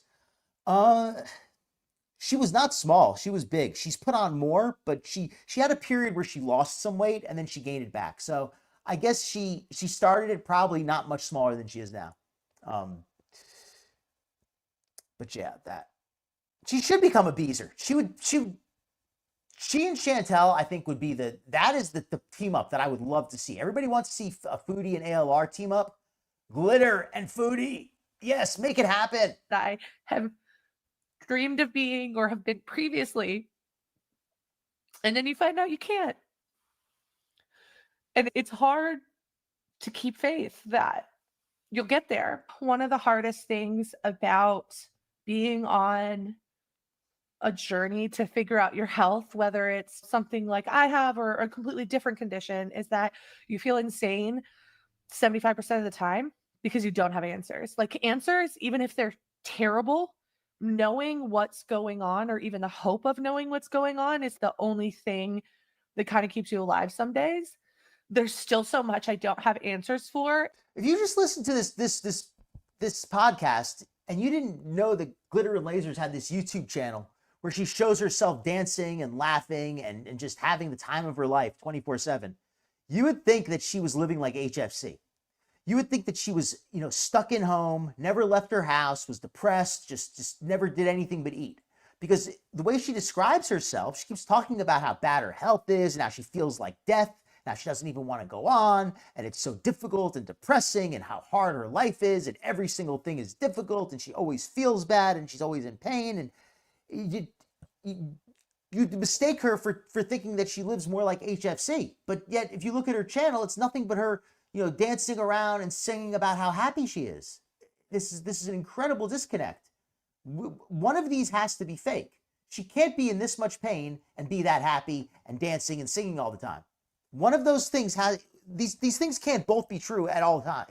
Maybe it shifted. Maybe there was a time when she felt better, but she's claiming that she felt bad the entire time. So if she gave some dates, it might make it easier to understand this. She could make this a lot clearer if she gave us some kind of a date or numbers and said, hey, this was when I started to feel bad. This was when I started to feel better. After this trip is when it started to flare up. She doesn't give us any context for anything. And sometimes this is transparency. It does feel like, am I going to feel shitty for the rest of my life? Is my health going to be unpredictable and uncontrollable and unexpected for the rest of my life? So when I stopped losing weight, it became really frustrating. Not real friends, I ended up but I think they working could pretend to on be. a campaign related to weight, and I met a doctor that I really loved who studied obesity conditions. And I decided to take a next step and try to figure out what was going on by I'm going sorry to to hear see that, her. Wookie Lover. So I started driving to Houston once a month to see this doctor. And I did start. Yeah, and my sympathies to anybody who's struggling with their health, whether it's autoimmune or whether it's something related to being to obesity, or whether it's related to an injury or genetic, whatever. My sympathy goes out to anybody. I'm not trying to mock Anna because she, if she has some difficulties. I'm really just trying to point out the inconsistencies in her story, partly because there are people who really do have a struggle with a lot of difficulties, a lot of conditions, and somebody like Anna, who seems to be making it up as she goes, makes it a lot harder for those people to be taken seriously. I'm not trying to be, think of the poor victims. I'm not trying to do that, but that is a real thing. Taking it's like a stolen Ozempic, valor in a way. The weirdest right? thing happened through that process is, yes, I lost weight, but not as quickly as they would have imagined. But what did happen is I started to have just a complete reduction in pain and increased I can't mobility. Speak on that, but... So I started becoming more and more active because the barriers to my activity had suddenly been reduced. So it didn't hurt as much to kneel, or all of my joints used to hurt really bad. So she began to see that was a little weird. All of my joints used to hurt really bad. She used to be a better dancer than she is now. If you go back a couple years back to allegedly when this condition was at its worst, she was dancing all the time, and she had better rhythm and dance moves 3 years ago than she does now. So it's hard to believe that she was suffering all this pain when she was doing her best dancing. But maybe the doctor was giving her pain medication. I'm not that there's anything wrong with that if you need it.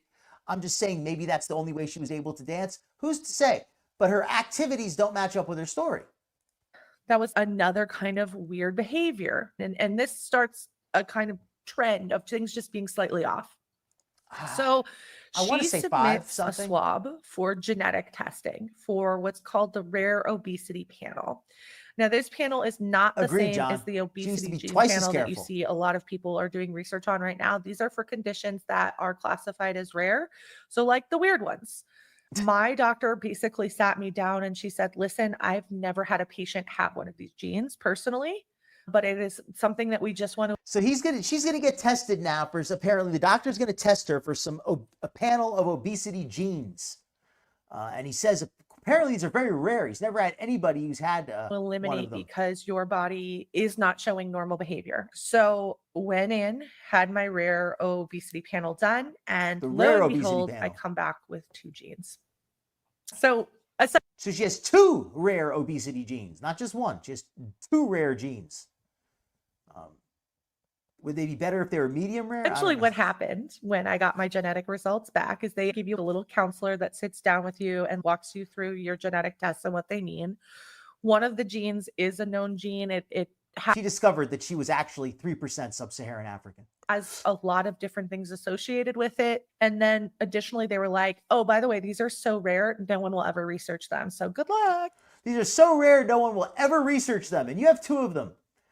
Anna just is so special. She has all of the things, all the conditions, all the special genes. She's got them. Now, to be fair, I don't really know any of this stuff, so I can't say for sure whether she's full of it or whether she's serious. Gene therapy is a field that's very much in its infancy. They might know that some genes may affect obesity in some way, but I don't think they necessarily have as much information as Anna is implying. But also, I don't know any of this for sure because why? I am not a real doctor. So just keep that in mind. Have a nice day. Goodbye. Like that's literally what they told me. And my doctor there was like, I'm not a geneticist. So we can try things. We can figure out what we can do. But I can't guarantee that it's going to work because at this point, we don't really know. I haven't seen this before. I don't have any previous experience to go off of. She talked to some of her colleagues at a variety of different places.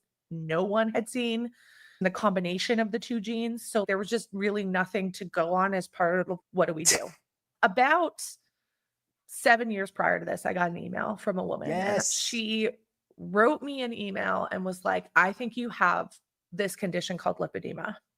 And I was like, it is so uncool to try to diagnose somebody on the internet. And I unfortunately talked mad shit about this woman behind her back. And I feel bad because at that point, I just was sick of people telling me what they thought about my health. And so I totally tuned it out. I didn't even believe it was a real Oh, wow. I'm so sorry to condition. hear that, Wookiee Lover. That sounds like an absolutely terrible, just series of events. I have a family member with RA, and I see, that it's no picnic. So I'm sorry to hear that. I hope you're coping with it okay now. And let's put some hearts in chat for Wookiee Lover. Hopefully she can get some good news, from here out. I think I need to say that. I need to say that I thought it was something made up. Like made up, like, hey, you're delusional. I'm just going to tell you that this is your diagnosis so you stop bothering me. Like Right? a pseudo diagnosis. When I know you're a scientist, that you actually probably work with some kind of genetic material. So, right? She should, Anna, what are those names? We have somebody who can look them up. through this medical process, that word came up again. And I was like, the made up disease. They're just telling me that because they don't Not a want to real say one. we don't know why you're fat.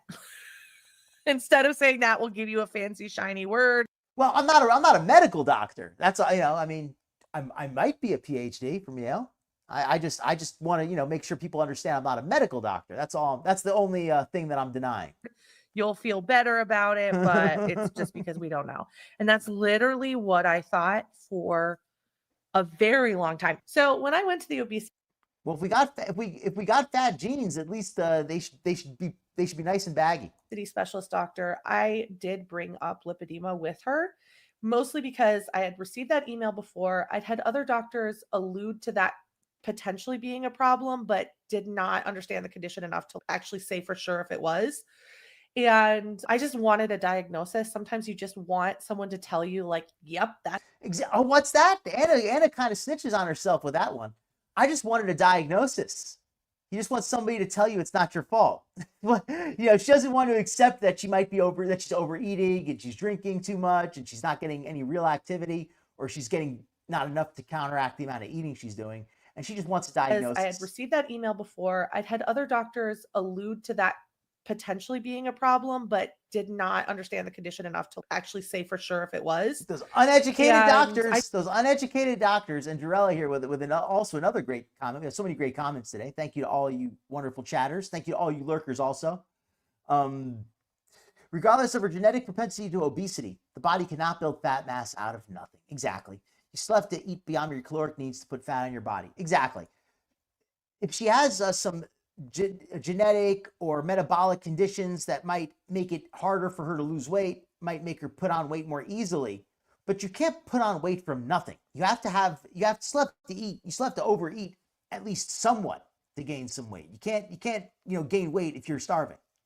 Just wanted a diagnosis. Sometimes you just want someone to tell you like, yep, that's it. So you feel a little less crazy though. So I brought it up with her and she was like, yeah, Cherokee. like immediately. Yeah. Grandma's and then I was like, you're just going to say yes. And she's like, well, we'll do a couple things, but yeah. It was kind of one of those things where like, it's pretty obvious I have it because I don't have any weight on my hands and my feet with how big I am. And because I have. What's that? Because she doesn't have weight on her hands and feet? Is that something new now that people have been keeping weight on their hands and feet? Understand the condition enough to actually Let's say hear for this sure again. if it was. And I just wanted a diagnosis. Sometimes you just want someone to tell you like, yep, that's it. So you feel a little less crazy though. So I brought it up with her and she was like, yeah, like immediately. Yeah. And then I was like, you're just going to say yes. And she's like, well, we'll do a couple things, but yeah. It's kind of one of those things where like it's pretty obvious I have it because I don't have any weight on my hands and my feet with how big I am and because I have orange peel texture, because I have certain ways of accumulation, because it's completely symmetrical, because it's in certain parts of my body. There's just a lot of things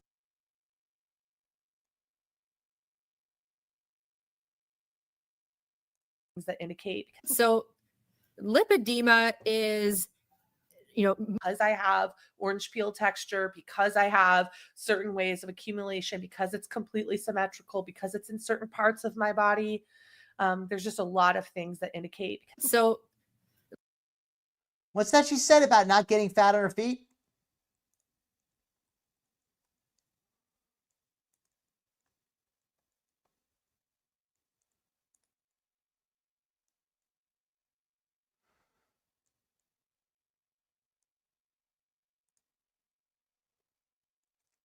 Agreed.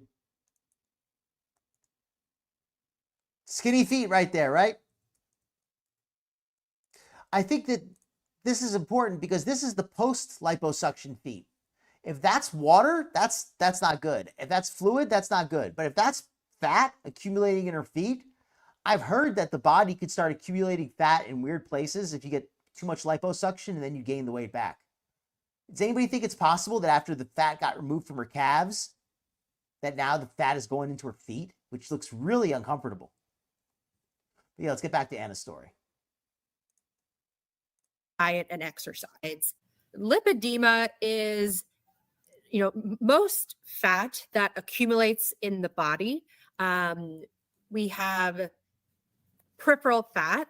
We have something called visceral fat, which is on the insides in our organs.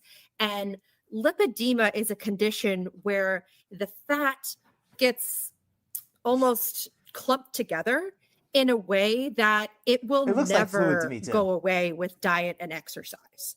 So it's a type of fat. I think it's fluid too, but I like the idea of thinking it's fat. That is different from the normal fat in your body and doesn't respond to the typical ways how fat expands and decreases. So it primarily accumulates on the thighs. Sometimes it can accumulate on the arms, but the character of the fat is also different. So whereas most fat is yellow and spongy, lipedema is typically more hard and isn't as mobile as regular fat. Lipedema is a real condition. It is difficult to differentiate between what is lipidemia and what is just, say, fat as part of general obesity. What was that? It's difficult to differentiate it. So the doctor, when he does the liposuction, I guess logically, you would want to lose some more fat before you get the procedure so it'd be easier to tell it apart, right?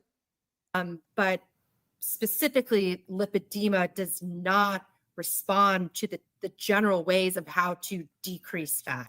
And so you may be doing a lot of exercising and a lot of dieting, and you may never lose that fat. And I think on top of that too, I live a very public life. Everybody has the ability to see and comment on my life.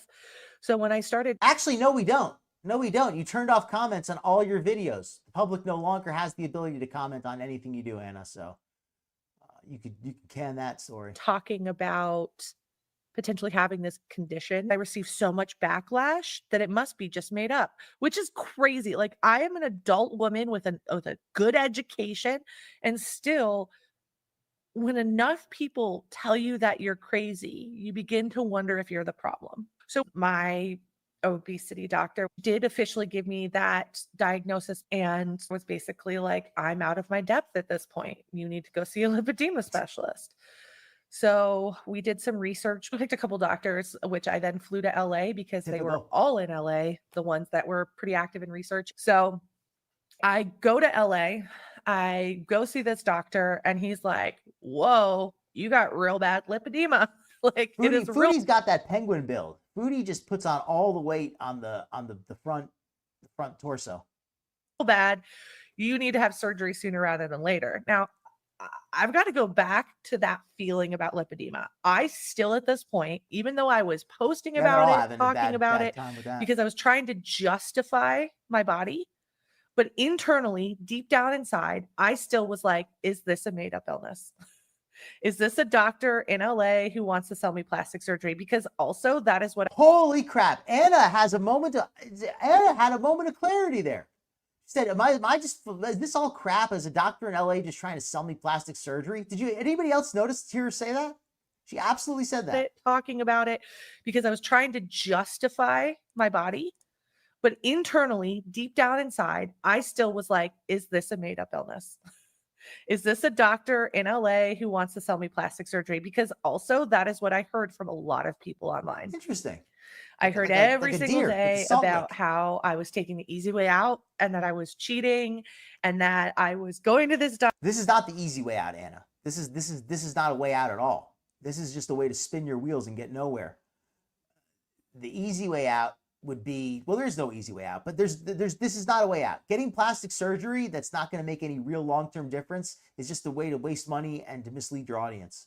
Doctor to magically fix my problems rather than, diet and exercise, calorie in. That's actually what you want, Anna. That's literally what you want. Calorie out solutions. And so I grappled with that even through the surgery process, but I mentally decided if I knew I couldn't lose weight by making the healthy choices I'd made, then what was wrong with trying to get to a better body in this route? I just wanted to feel alive again. What's wrong with trying to get to a better body in this route? Because you're not getting to a better body. A better body would be a healthier body. I mean, we could argue about what a better body is, better looking, but I'm assuming in Anna's case, she means probably better looking as well. But that's something that's a matter of opinion. But better health is more of an objective measurement. So getting liposuction is not going to get you healthier. It's going to remove what you like to call the healthy fat, or maybe it'll remove some of the lipedema, but it's not going to stop you from regaining it. It's not going to stop you from having more lipedema. So this is barely a Band-Aid, and it's also putting a lot of stress on your system. Going through all that anesthesia, all the pain pills, all of the skin being cut off, healing, all that stuff is very harsh on your system. So going through all of that for no net positive result doesn't make any sense. Because I think once you have a taste of that lifestyle and you're like, wow, if it was just like 25% better than this, then what are all the things I could do? Because I was still limited, right? So I was like, well, what if I can open up just more activity, more movement, more living? They do. And I think one thing that has always bothered me, going back slightly to the plus size community, is they never talk about that loss of living. Whenever anybody goes in for like plastic surgeries, and I not every doctor, but a lot of them, plastic surgeons will very often try to sell you additional surgeries. Anytime you go in there, they're like, oh, I want to get a tummy tuck surgery. Like, oh, well, why don't you get some breast implants? Why don't you get a butt implants? Why don't you get Botox? Why don't you get, they will try to sell you everything they offer. Every procedure they offer is what they're going to try to sell you. Let's throw all of the thing about healthy or unhealthy out about bigger bodies. Let's throw all of that out. Let's say that there is literally no health difference. There is a loss of experience and a loss of living that comes from living in a bigger body. So we proceed down the surgical route. We get in for my first surgery, and he goes, wow, your skin's really hard and fibrotic. He goes, still looking at you, I think I'm going to get in there, and I think I'm going to need to take I think 6 liters or something. He gets in there and he ends up taking 9 liters. And he said it was the most fibrotic he's ever seen anyone. So we're having a little bit of most fibrotic ever. What? That seems a little odd, but whatever. So we have the surgery. He removes way more. He says it's the most fibrotic patient he's ever seen. He said that my legs were literally like concrete under the surface. And I get through the first surgery and instantly my pain levels are entirely different. Really? What a coincidence. Your pain levels are, so I guess you didn't need any pain pills. Is that what you're saying, Anna? That now you feel better, you don't need pain pills anymore? Oh, you still need those. Okay, so your pain levels are really that different? You've been able to reduce any of your pain medication? Because if you can't reduce any of the medication, I don't know if I don't know how confident we can be in your statement that your pain levels are much better. The first night in the recovery area, I'm dancing. I'm up on my feet dancing because they tell us you were up on your feet dancing for years before you had any of these surgeries. And then you said that you actually felt like hell the whole time. So what is it? have to walk. And the nurse has to be like, yo, calm down. And everyone tells me, oh, it's the pain meds. Once the pain meds come off from surgery, if you tell bro. Yes. No, never went back. I was just like, my life was instant. Never went back. You didn't go, you never went back on the pain meds? Or you're saying you never went off the pain meds? What are you trying to say, Anna? Better. And I was like, oh my God. And I still didn't believe that this was a medical condition deep in my heart. I still thought I was just fat, but that my legs were lighter and that's why everything was better. So of course I heal to the point where I can for the next surgery. I have my second round of surgeries. My second surgery was really intense. You get a lot of hormone release. So I got depression, but it was like weird because I've never been depressed. So it's not. I was never been depressed, but I thought you said you didn't even want to go on living. You said that you felt so bad, you genuinely didn't want to live, but you didn't consider that to be depressed? Really? Something I have ever dealt with. And when I decided to have surgery, I decided I would be public about it, cover most if. You decided to be public about it because you were sponsored by the clinic. And the only way to get your free surgery is to go public. If you weren't getting any compensation, I don't think you'd be doing this. Not all of it. So while I was recovering from surgery, I started having these really weird comments about bagels. And I was like, why? Thank you. I don't understand why I'm getting all these comments about bagels. And so I had to ask, what is going on in relation to bagels? I don't understand it.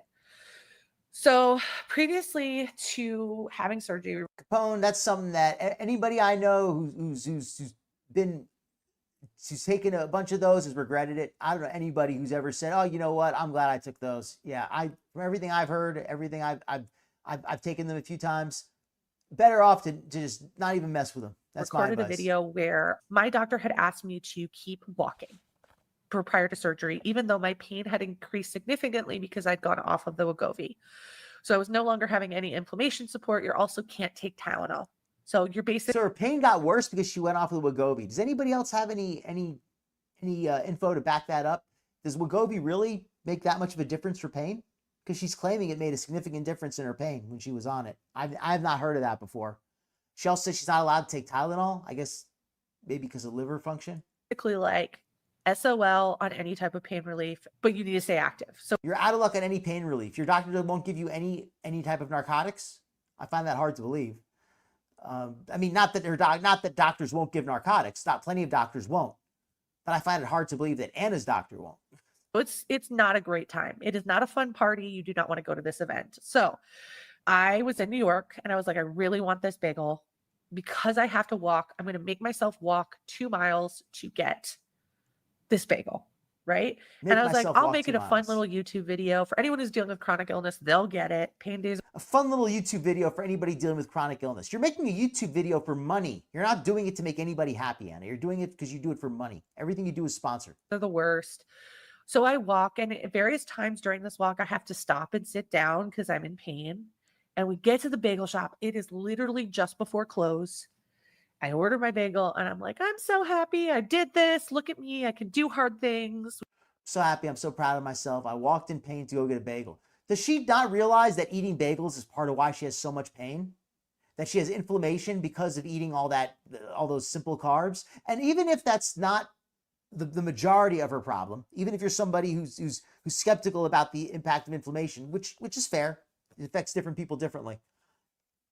Her increased obesity is absolutely a big part of what causes her joint pain. Which is something I really told myself a lot during this journey. You can do hard things. Yes, So I was, Shelly. like, Oh, so I almost excited. I was forgot. I almost forgot. This is so hard for her to walk to get a bagel. I thought she was running 3 miles a day. She runs 3 miles a day, no problem. But walking to get a bagel, that's hard. Let's just take a cab home so I can eat this laying down because physically I don't want to move anymore. Well, that's So fair. we get I our agree with bagel, that. we get in the cab, we drive home. I get home to the hotel. I'm filming myself unwrapping it, and it's not the bagel I ordered. It's not the bagel I walked 2 miles. Now, to set context here, I'm having surgery in 2 days. I've been off of all of this medication that helps me Sometimes stay she regular does. in a lot of different Everything she eats on camera has been junk food too. Not everything, but most of what she eats on camera is exactly what you would expect from somebody who's very overweight. ways. So I am a hormonal nightmare, right? I'm also in a lot of pain. So I just start bawling over this bagel, right? I just am like literally buckets of tears because Okay, so that checks this is out. all the stress of my first Thank you for the surgery coming information. out. This is all the hormones that are rolling around in my body. This is everything coming out. This is the pain I'm feeling because it hurts. So I am crying over this bagel, and I was like, I just wanted this bagel, right? And then the next day I order the bagel, and that's the end of the video. And I'm like, I got it. It's fine, right? So they pick this video up, and they make Who's they? They pick this video up. Who's they? She makes it sound like there's she makes it sound like there's an entire media organization, following her every move. They pick up the story. The Western media picks it up. so many videos about fat girl cries over bagel. And they turn it into a fat girl doesn't get what she wants, and so she cries. But isn't that what it was? I mean, that's literally what you said. You said you were crying because you didn't get your bagel in the video. They erase the entire part about the fact that it had literally nothing to do with the bagel. Yeah, we erased the part where she ate an entire thing of cotton candy. We erased the part where she made fun of the kids who were performing on the street.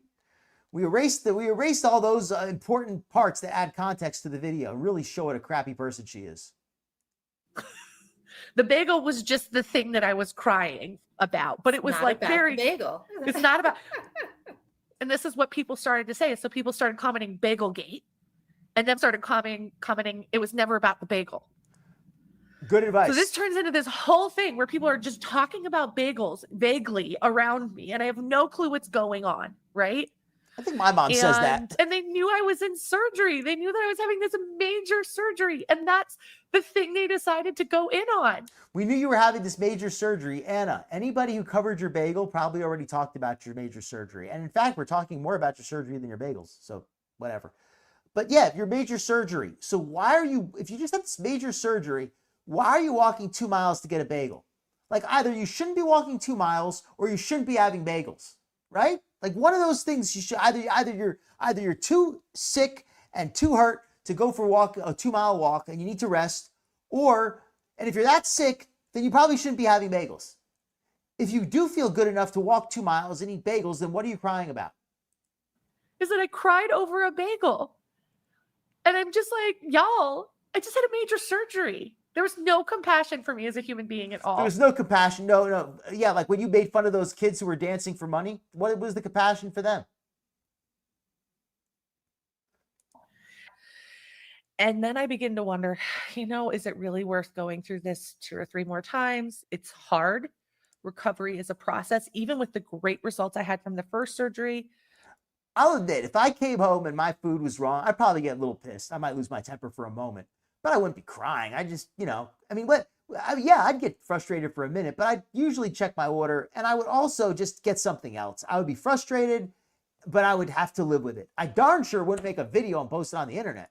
Recovery from a major surgery is rough. So everything's kind of on pause, right? And I even moved my surgeries a little bit Interesting. later. So we got two sides on that. Honestly, my doctor's going to listen to this and be like, you were considering not doing your other surgeries. I'm sure of it. Yeah, But it was just a I was pumpernickel, because, too. again, I thought I was delusional. I still at this point thought that this was a fake condition, even though I was advocating for it and talking about it. I feel like such a scam. So I started to have really, really bad inflammation post the second surgery. And I've always had issues with inflammation. It's always been part of the journey. To be fair, people change over time, and you know, when you get older, sometimes your metabolism changes, but also your psychology can change too. Sometimes when you're younger, you got other things on your mind. It's easier to focus on other things. I know that I certainly had better discipline with the gym when I was younger.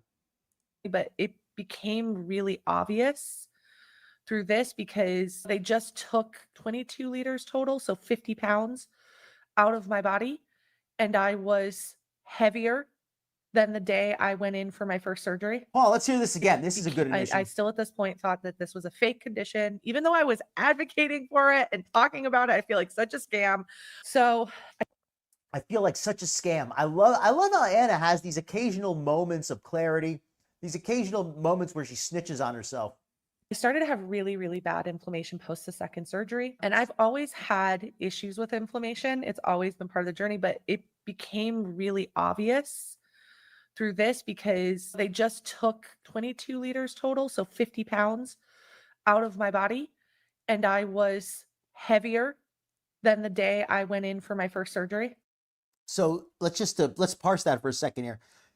She claims she's always had problems with inflammation, and we could see that because she gained 50 pounds post-surgery. They removed 50 pounds of fat, I guess. That's what she's implying. 50 pounds of fat was removed, and she now weighs more than before the 50 pounds was removed. She's claiming that this is all from, quote, inflammation. If you believe you have such a problem with inflammation, why are you eating stuff like bagels? If you believe that you have such a major inflammatory response, why are you eating these kind of simple carbs that are going to cause insulin spikes? Right? Like she's kind of contradicting herself yet again, but that's Anna's entire MO. And that was crazy. Like that was unusual. So they had me go see a specialist. Did she have to quit eating? In that's all I can think. Tucson. Her name is Dr. Herbst. So Dr. Herbst is a board-certified endocrinologist that is actually researching the genetics related to fat disorders like lipedema, for example. And if you know anything about lipedema, she is the OG. She is the queen. She's the queen. And I go and see her. I'm still having all of this inside. I'm still debating if I'm going to do the other surgeries. I will like, look into is it this after worth the stream. it? Is this just cosmetic? I'm not sure I'm what's going starting on. to I'll have look with into the it. inflammation, a lot of exhaustion and stuff like that, which is natural with inflammation. So she does two things that caused the aha moment for me. She's like, I'm going to do some, I don't know the name of this, but it is a thing where they do thermal imaging to see how congested your veins are. So they take pictures and it shows almost like a heat map where your veins are enlarged and trapped. So she does thermal imaging of my body, lets me see it, and I can see everywhere that I haven't had surgery is bright purple. On my hands, my feet, my face, and the places I had surgery, I have no congestion. So she looks at this thermal imaging and she's like, wow, you're super congested. We talk about some of the areas I have pain. We can see corresponding congestion in that area. She points to a bump on my arm, which I thought was a fat roll. I'm going to be very real with you. I thought it was a fat Points to a bump on her arm she thought was a fat roll. What is it actually? Right here, like where you can see kind of like a bump coming out of my arm. And she goes, I don't think that bump is fat. And I was like, oh, it's gotta be fat. And she goes, no, that's not fat. So she pulls out an ultrasound and she shows me what's going on under there. And it is. What do you folks think it is? What do you folks think it is? It's actually a pocket of alcohol. That's right. her body, she drank so much that her body created a cyst of alcohol just to get it out of. I don't really know. A vein that is, I guess, leaked and sitting under here, and this is the area I haven't had surgery at, I'm having in January, is just a giant pool of plasma that is just sitting in my body. Close. I said alcohol. It's wild. And that's when it clicked for me that this is a real illness, that this is a real thing, because I saw in my body the congested veins. That's when it clicked. This was a real thing. How do you know you don't just have lymphedema? How do you know you don't just have swelling from, how do you know exactly what's caused? I mean, I guess she could claim she knows all this from her doctors, but her doctors, even their doctors' explanations don't sound very convincing. And I saw the pooling out in my arm. We also ultrasound a variety of different places that were not found the fat gene surgical yet, and saw that all of the lower veins in the body have been compressed and they're not able to work. And the blood is. So in other words, she has varicose veins. Well, I guess that's not exactly varicose veins, but her veins are compressed and not working well. They have trouble flowing. That sounds a little bit like varicose veins. Varicose veins are when the valve on the vein doesn't work and the blood flows back. Traveling through the top veins, which have now expanded and are engorged. So that's what's causing a lot of the pain and congestion in my body, is because my blood is moving through 1/8 of the veins it should be moving through. So 1/8 of the veins that should. So she's alleging 7/8 of her of her vascular system is not working. That's a pretty strong claim to make. That that 88% of your blood vessels are not working. Probably ties back to your anemia. Yeah. Well, we're going to keep going down this because we're not done. So she's looking at all this and she goes, let me take a look at your thighs. And she looks down at my thighs and she's like, oh my gosh, it's like teeth. I've never seen anything like it. She looks at her thighs. She says, oh my God, I've never seen anything that bad in this before. And this is where I just had surgery. So and this was after the surgery. She said, that's the worst thing I've ever seen. And this was after the surgery. Poor thing. And I will say that I don't have anything against Anna getting some surgery. I think that that's the only thing that's going to work for her at this point. Her body is so wrecked from over the years of abuse that I don't think anything short of surgery is going to have any real impact. But I do think that even the surgery is not going to have any impact if it's not paired with a program of health and fat loss. Produce very quickly, or at least we see from this ultrasound, scar tissue. I produce scar tissue at a rapid rate because I had literally had surgery 3 weeks before. I should not Agreed, have had lover. I don't wish this on the anybody. level of fibrosis that I had in my legs. And she literally, like, this is the woman that's seen every lipedema patient in the planet, looks at it and goes, well, hopefully you get good results. Oh my gosh, I've never seen this before, which is not what you want to hear, by the Never way. a comforting feeling. No, not a great feeling. And then she goes, yeah, I want to talk to you. I don't know. I didn't understand exactly what she meant by that. It looks like teeth. I'm not sure exactly what she means by that, but but it certainly means it doesn't look good. You about your genes. And this becomes the first time I begin to understand what. That is a great piece of advice there, Alizu. Anybody listening to this, if you got RA, Alizu with the straight from the source there telling you, keep moving. It helps with that. These genes do. So she pulls her computer aside. She sits me down. She says, I want to talk to you about your genes. That's fantastic. She goes, you have two very interesting variants, and they're both related to the same thing. And she goes, they're related to.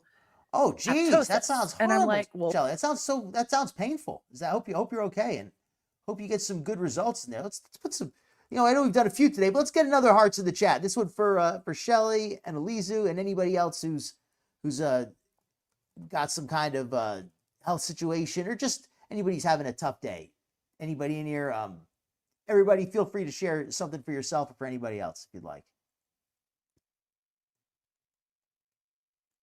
What the hell is that? And I will tell you if you. Oh, and also just to give everybody a recap for anybody who's just coming in, today we're covering Anna O'Brien, Glitter and Lasers, her podcast called The Medical Detectives. She talks about why she's so big, how she got so big, why she can't change it, why she feels so bad. And she also contradicts herself a lot. So I encourage everybody who has not seen the first part to go back and watch that as well. And let's enjoy the conclusion. Ever have a geneticist explain to you what something is? Their dumbed down version will still be too hard to understand. Because I literally had to be like, can I'm you sorry, give Mom. me an even dumber version? I have absolutely no clue what you're talking about. But from what I gathered, my dead cells do not properly leave the body and they cause havoc.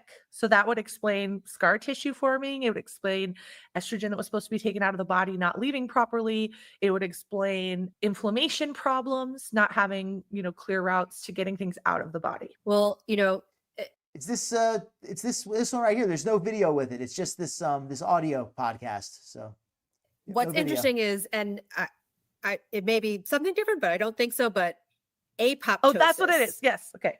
Okay. Sorry.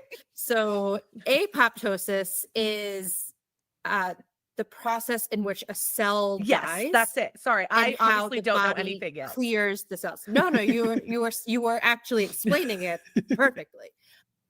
And it is normal for all of our cells to go through this process of dying and then regenerating. That's in our bone marrow, right? That's where we generate new cells.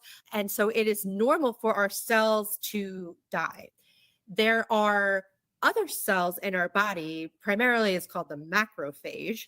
Which She said that is word. part of the immune yeah, system. This is how she tried to explain it that- to me. that then gobbles up those dead cells, and then they go through the rest of your body, and they're cleared. But a problem with apoptosis means that those dead cells don't actually get cleared in the proper way, and so probably all of the cellular material is then what is contributing to the fibrosis, which for people who don't understand what fibrosis is, it's like a thickening and like I a heard that one. hardening That's how I feel. of the tissues, almost like a woody characteristic, I guess would be the best kind of way to describe. Because they're not working anymore. I get it. That's a good one. It. Similar to scarring. Scarring is supposed to be a regenerative process, right? It starts by you have a cut, you recruit inflammatory cells. If you don't recruit those, and that's why it gets a little raised and red and swollen, that's actually normal. This is the first part of this entire podcast where her co-host has actually offered any information at all that I could think of. Like this entire time, all she's done is just basically sat there and said, "Oh my God, oh wow, you're so brave." That's all she's done. Well, that's part of the normal process. And then over time, that scar starts to thin out, soften over the period of a year. So there's an evolution, and it's all based on individual cell mechanisms that help with this evolution. So it really does, as I said, a lot of it I think goes back to the genetics, which we're only at the point where we are able to identify a lot of the issues. Now the next challenge is to say, okay, so now what do we do? I like that the doctor at least acknowledges that Anna's big conclusion, how she has these genes, the doctor just reiterated that even if they did find these two rare genes on Anna, which I guess it's possible, that doesn't mean anything because there's no therapy, there's no treatment. It's a diagnosis without a cure. Exactly. So essentially, this is the person that is most experienced in this who has never seen this gene before. This pairing of genes, and they are both related to apoptosis. There's limited information, i.e. there's no medical research written about it. It reminds me when I was in my 20s and I figured out my and I used to, I would drink and I would use drugs and I was really treating my body, my mind, my health very poorly. And my solution that I figured out was I need to figure out a way to drink and get high without suffering all these consequences. That's addiction, or that's what addiction is. Making you think those illogical thoughts. Where even was I with that? Yes, Anna's, even if you identify the problem, it doesn't mean the solution is any good. Either been hypothesized or tracked in some way, but it's not like there's no knowledge of other than it's related to this function, what it actually does.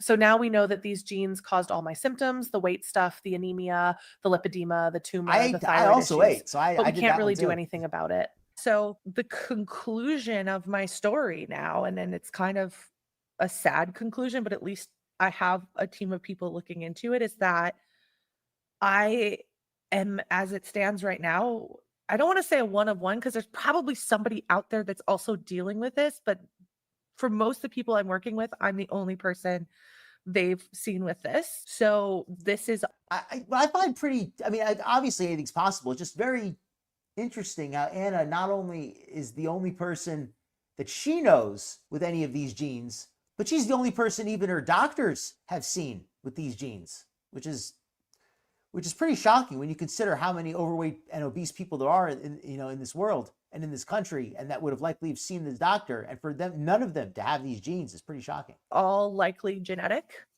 which was great to hear, but a little bit scary because All likely genetic. So in other words, it's nothing she can do about it. So Anna, so I guess that's why she believes she can't diet or exercise, because it's all genetic. Nothing she can do. it means it's more complicated. So we've begun the process of sequencing my genes to start, and I'm going to mess this up because, again, this is so out of my depth of understanding, but they're starting to try different. Maybe they could clone Anna and they could use her as a weapon. They could like put her in a cell with anybody who they need to interrogate.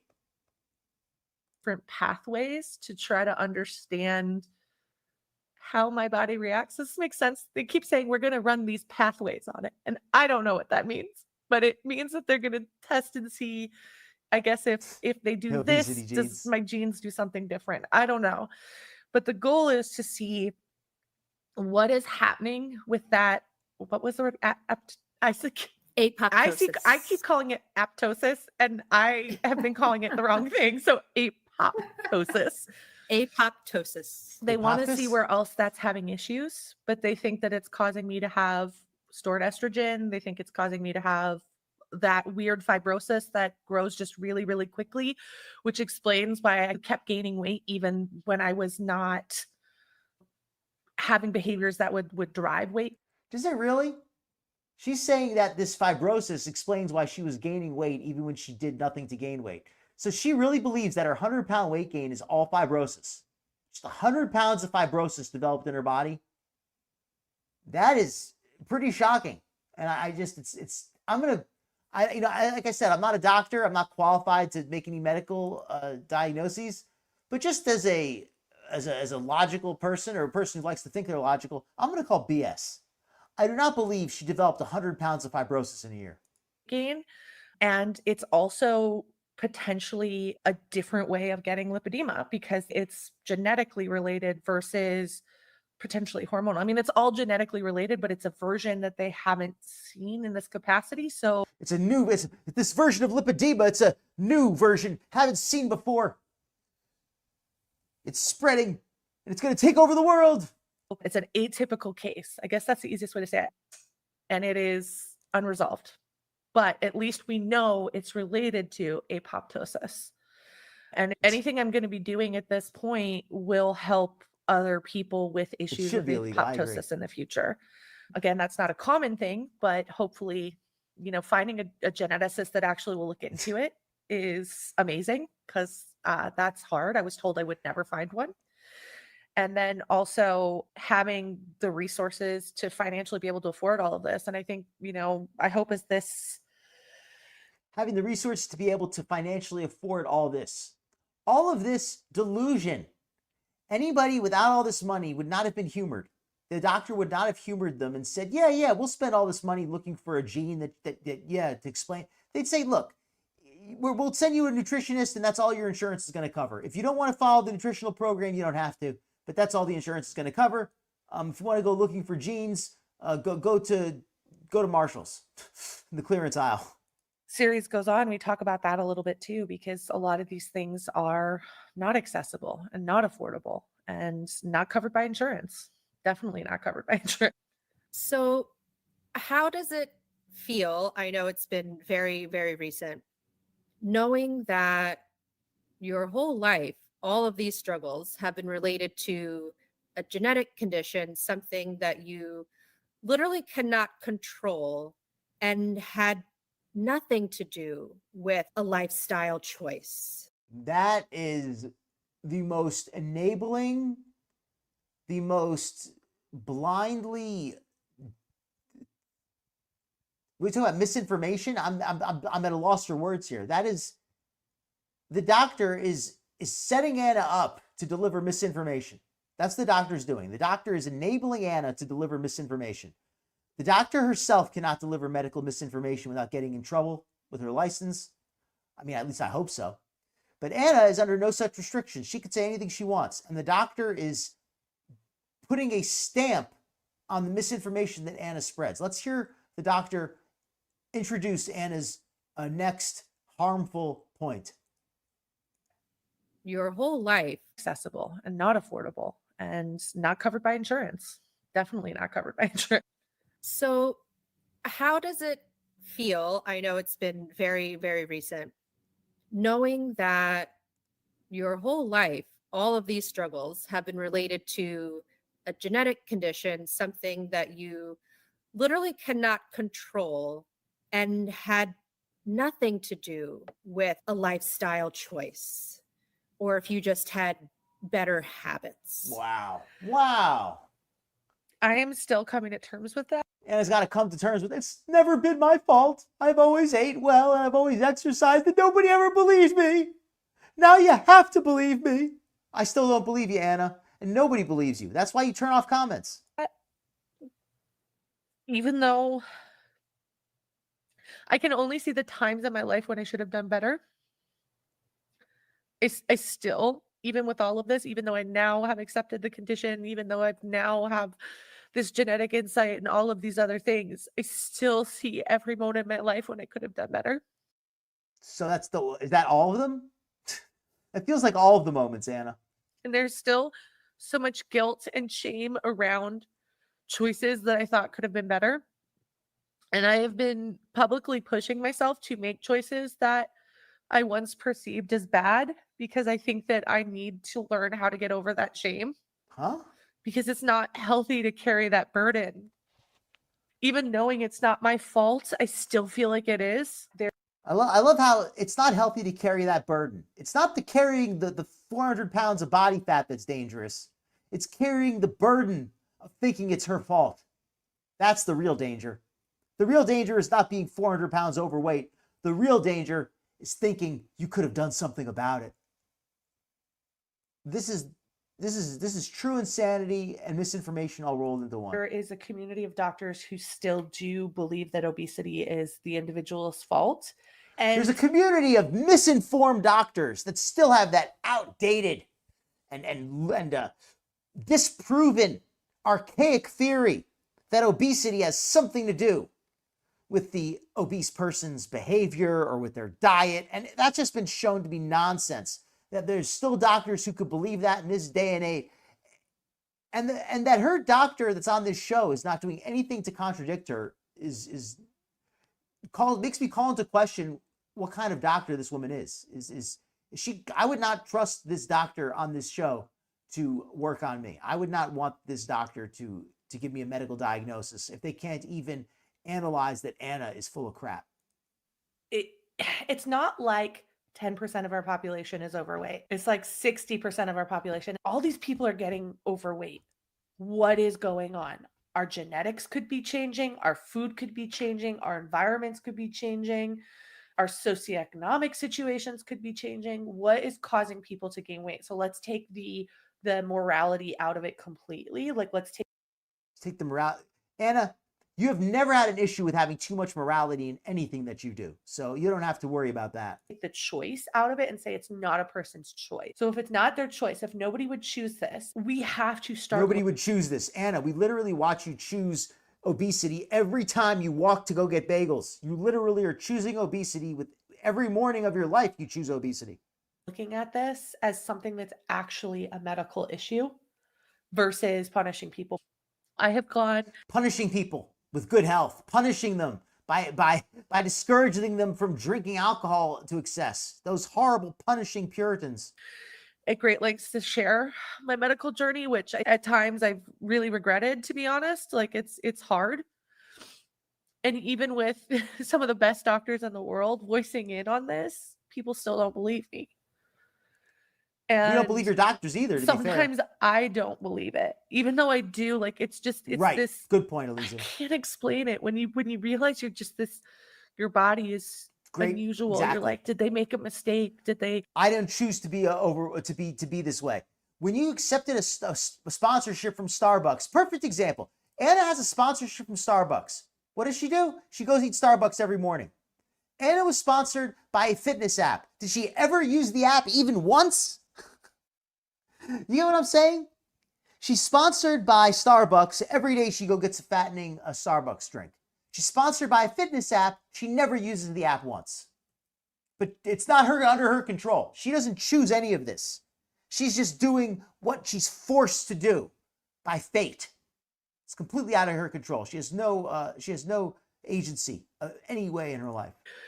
Was the genetics off? Was, like, what happened, right? I guess I just don't want it to be true. And I think the harder part about this is, like, I thought when I started the lipedema surgeries that it would just magically solve everything, or at least I'd get the body that I wanted and had. What's that? Anna admits that she really thought that surgery was the easy way out. How many times has she said the opposite? She's admitting, I really thought that lipedema surgery, that this liposuction was going to be the easy way out. She just said that. I guess I just don't want it to be true. And I think the harder part about this is, like, I thought when I started the lipedema surgeries that it would just magically solve everything, or at least I'd get the body that I wanted and had tried for. If that's the body that you wanted, you set your sights very low, Anna. And I will get that body for some time, but because of the way my body builds fibrosis, it may not be for as long as I want it to be. The way your body builds fibrosis. I did a little bit of research on lipedema, and I'm not claiming to be an expert, but from my research, it tends to spread and get worse when you're gaining weight. If you can control your weight or even reduce your weight, it may not reduce the lipedema, but it will stop it from getting worse. It will stop it from spreading. So what she's saying now contradicts that. Do I believe Anna, or do I believe what I've read? I believe what I've read. I believe the doctors that I've read that it's, if she controls her weight, if she controls her diet and does all that, it should stop it from getting worse. So for her to say that it's out of her control, and that even if she gets it under control now, eventually her body's just going to be overcome with fibrosis and lipedema, and there's nothing she can ever do to stop it from taking her body over, that just rings hollow. Almost as hollow as her co-host's credentials. Not her credentials, rather, her opinions. And, I'm going to keep trying everything that the doctors suggest to me and encourage me to do. But when I really think about it, it's like, I'm going to share something really sad. And I'm sorry I'm going to end this on such a sad note, but I was talking with someone the other week and they were like, you're getting older, and I'm concerned about not having kids. And I was like, I don't want to give them this. And the reality is I can. Huh? Which this thing about having kids? I'm talking with someone the other week and they were like, you're getting older. Are you concerned about not having kids? And I was like, I don't want to give them this. Well, I will say that the one thing that's the first thing Anna said that I can agree with. I think she makes a lot of sense, saying that she doesn't feel qualified to be a parent. She doesn't feel like she could give her children a good background. And if that's what she feels, then respect to her for not being a parent if she truly feels she can't do it. And the reality is I can. And that's a hard thing to think about. That your genes are bad. That's a hard thing. So in other words, it's easier for her to accept that her genes are bad and that she's a defective human being who should never have offspring because her genes are so cursed. That's easier for her to accept than that she overeats. That's hard. And I often sometimes, and I'm sorry, this is so sad. This is so depressing, but I sometimes think about, like, am I meant to be alive? Because all these things don't work. And I know that Just that's like for her just, dog. me coming to terms with this, Just like how she hires a dog walker. right? And dealing with this. And like, obviously I live at the time I do because I am meant to be alive and I'm meant to probably do this, but I still feel every day conflicted. I don't know if that'll ever go away because it's not. I think what she said, I don't want to keep replaying it because we are starting to run a little bit over. I think what she said is that she doesn't want to have kids because her genes are bad and she doesn't want to give her bad genes to her kids. I think that's what she said. There's nothing I can do. There's nothing I can do better. And that sucks. She's 30-something. And as a type A person who just wants to optimize and Late fix, 30s, I can't optimize and fix this. Maybe I'll get lucky and someone will have a breakthrough, but maybe I won't. It's out of my hands. It's out of my hands. It's all out of her hands. Nothing she can do. She talks about reclaiming her health and reclaiming her journey and her ownership and her agency. All I'm hearing is giving up any control. She wants to give up any actual control, or she doesn't want to give up control. Rather, she wants to give up the responsibility of having control. She still wants to be in control, but she doesn't want to accept any responsibility for anything. Well, if I could jump through the screen and give you the biggest hug, because it takes true bravery to be That makes sense. this vulnerable, to be this public in order to serve the greater good by sharing your story. So Anna is serving the greater good by sharing her story. Anna is doing nothing but trying to make money. Anna cares about no one but herself and making money. If I ever see anything to the contrary, I will happily admit I am wrong. that maybe one person won't feel alone. Yep. And there are so many just themes that for people who may not necessarily have lipedema or a genetic condition or an autoimmune disorder, just about what it's like living life with a chronic illness, what it's like feeling judged by your doctors, what it's like having to find new doctors, that I think so many my voice is going to people give will out. be able I to do a lot of talking during the resonate week. with and really feel like their own feelings have been validated. I think if I could end on a positive note, because I just feel like I just cried at the screen for a little while. I cried at the microphone for too long, and now I need to I do turn have it to around. make dinner for Mom. Even pretty soon. though everything has been a lot, and it's, I found all of this information out in about a year and a half, and that's a lot in a very short amount of time. I don't regret doing it, because if we go back to that first doctor's appointment before we knew any of the other things we know now, even just my initial blood work, I may not have made it through without some help. I would have been in the hospital, and it would have been a much different journey. So even though the end result may not be exactly what I wanted, I live a more full life now because I allowed myself to hear hard things. And I think that's the thing I take from all of this. I don't regret it. I don't regret it. I don't feel like I wish I didn't know, because at least now life makes a little bit more sense. And at least now I have resolved the issues I can resolve, right? Sometimes there is no magical solution to health things. what's right Sometimes for it's you. about That's what matters. persevering and learning to adapt. And I She's so think that's strong. where I'm at right now. And so it's kind of a hard situation to be in, to have to tell this story at this point, because the reality is there may never be a finite end to this.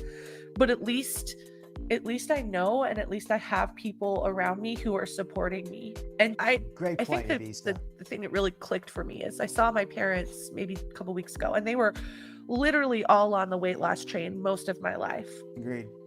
And just having my dad look at me and finally go, I finally get it. Huh? He's like, I finally get it. And I'm sorry, I didn't listen to you. And I'm just like, What? maybe this story will help people see people in bigger bodies a little bit different. And again, it's none of my business what your health is. It's none of my business whether you're healthy or unhealthy. And the reality is I don't have the information to make that decision from someone. And if I can pass on a story that, competes with the norms that we're taught, maybe maybe people will just be kinder to each other. Well, why don't you start by being kinder, Anna? Because you're usually kind of mean. That's the hope, at least. Maybe they'll be kinder to themselves. Well, I think that's a perfect way to wrap up. And I am so honored to sorry share to hear this that. platform with you and to get to be able to shine Put a a heart in the light chat on for you. other people's No, it's not stories much, that but- are really going to make a huge difference. I just can't wait. Like, going into this, I feel like it just is exactly what I wanted to do, right? It's like I want people to feel less alone in these journeys, and I think we just have an amazing opportunity to do that. So I'm excited. All right. All right. Well, I cannot believe how Anna ended that with just the most absolute BS way possible. Just complete lies. You spend a whole 2 hours feeling sorry for yourself, and then you end by saying you're really doing this for other people. I think that really sums it up. 2 hours of complete delusion. That podcast was a trip. I had so much fun doing this. I really love doing this. And Glitter put out a second podcast. I'm gonna need a little bit of break before I go to that one. But I think maybe in a month I might try doing that one as well after we've had a little time to chill. All right, folks. Well, I want everybody here to have a wonderful evening, a wonderful day, a wonderful weekend. You don't got to go, but you can't stay here, right? Let me put on my little video bumper. Let me start shooing you out. Let me thank also all the channel members. You folks are awesome. Very much appreciated. Also, anybody who's made any super chats, any Cash App donations, all your support is always very much appreciated. Never required, but we're grateful for it. Let me put on the Icy and Capricorn NJ. Want to thank them also. Let me put on the other video real quick. All right, I'm going to start signing off. Good night. Good evening, everybody. Like and subscribe. Yes, please. Loke and subscribe. Like and subscribe. Oh, well, hey, you can try. Hopefully, right? Good evening, everybody. All right, hope y'all had fun. I'll see y'all around. Bye-bye, everybody. Thank you for coming. You were a fantastic audience. I had a ton of fun doing this show, as always. I will see you all on Wednesday, or maybe even before then. Who knows? Have a great night.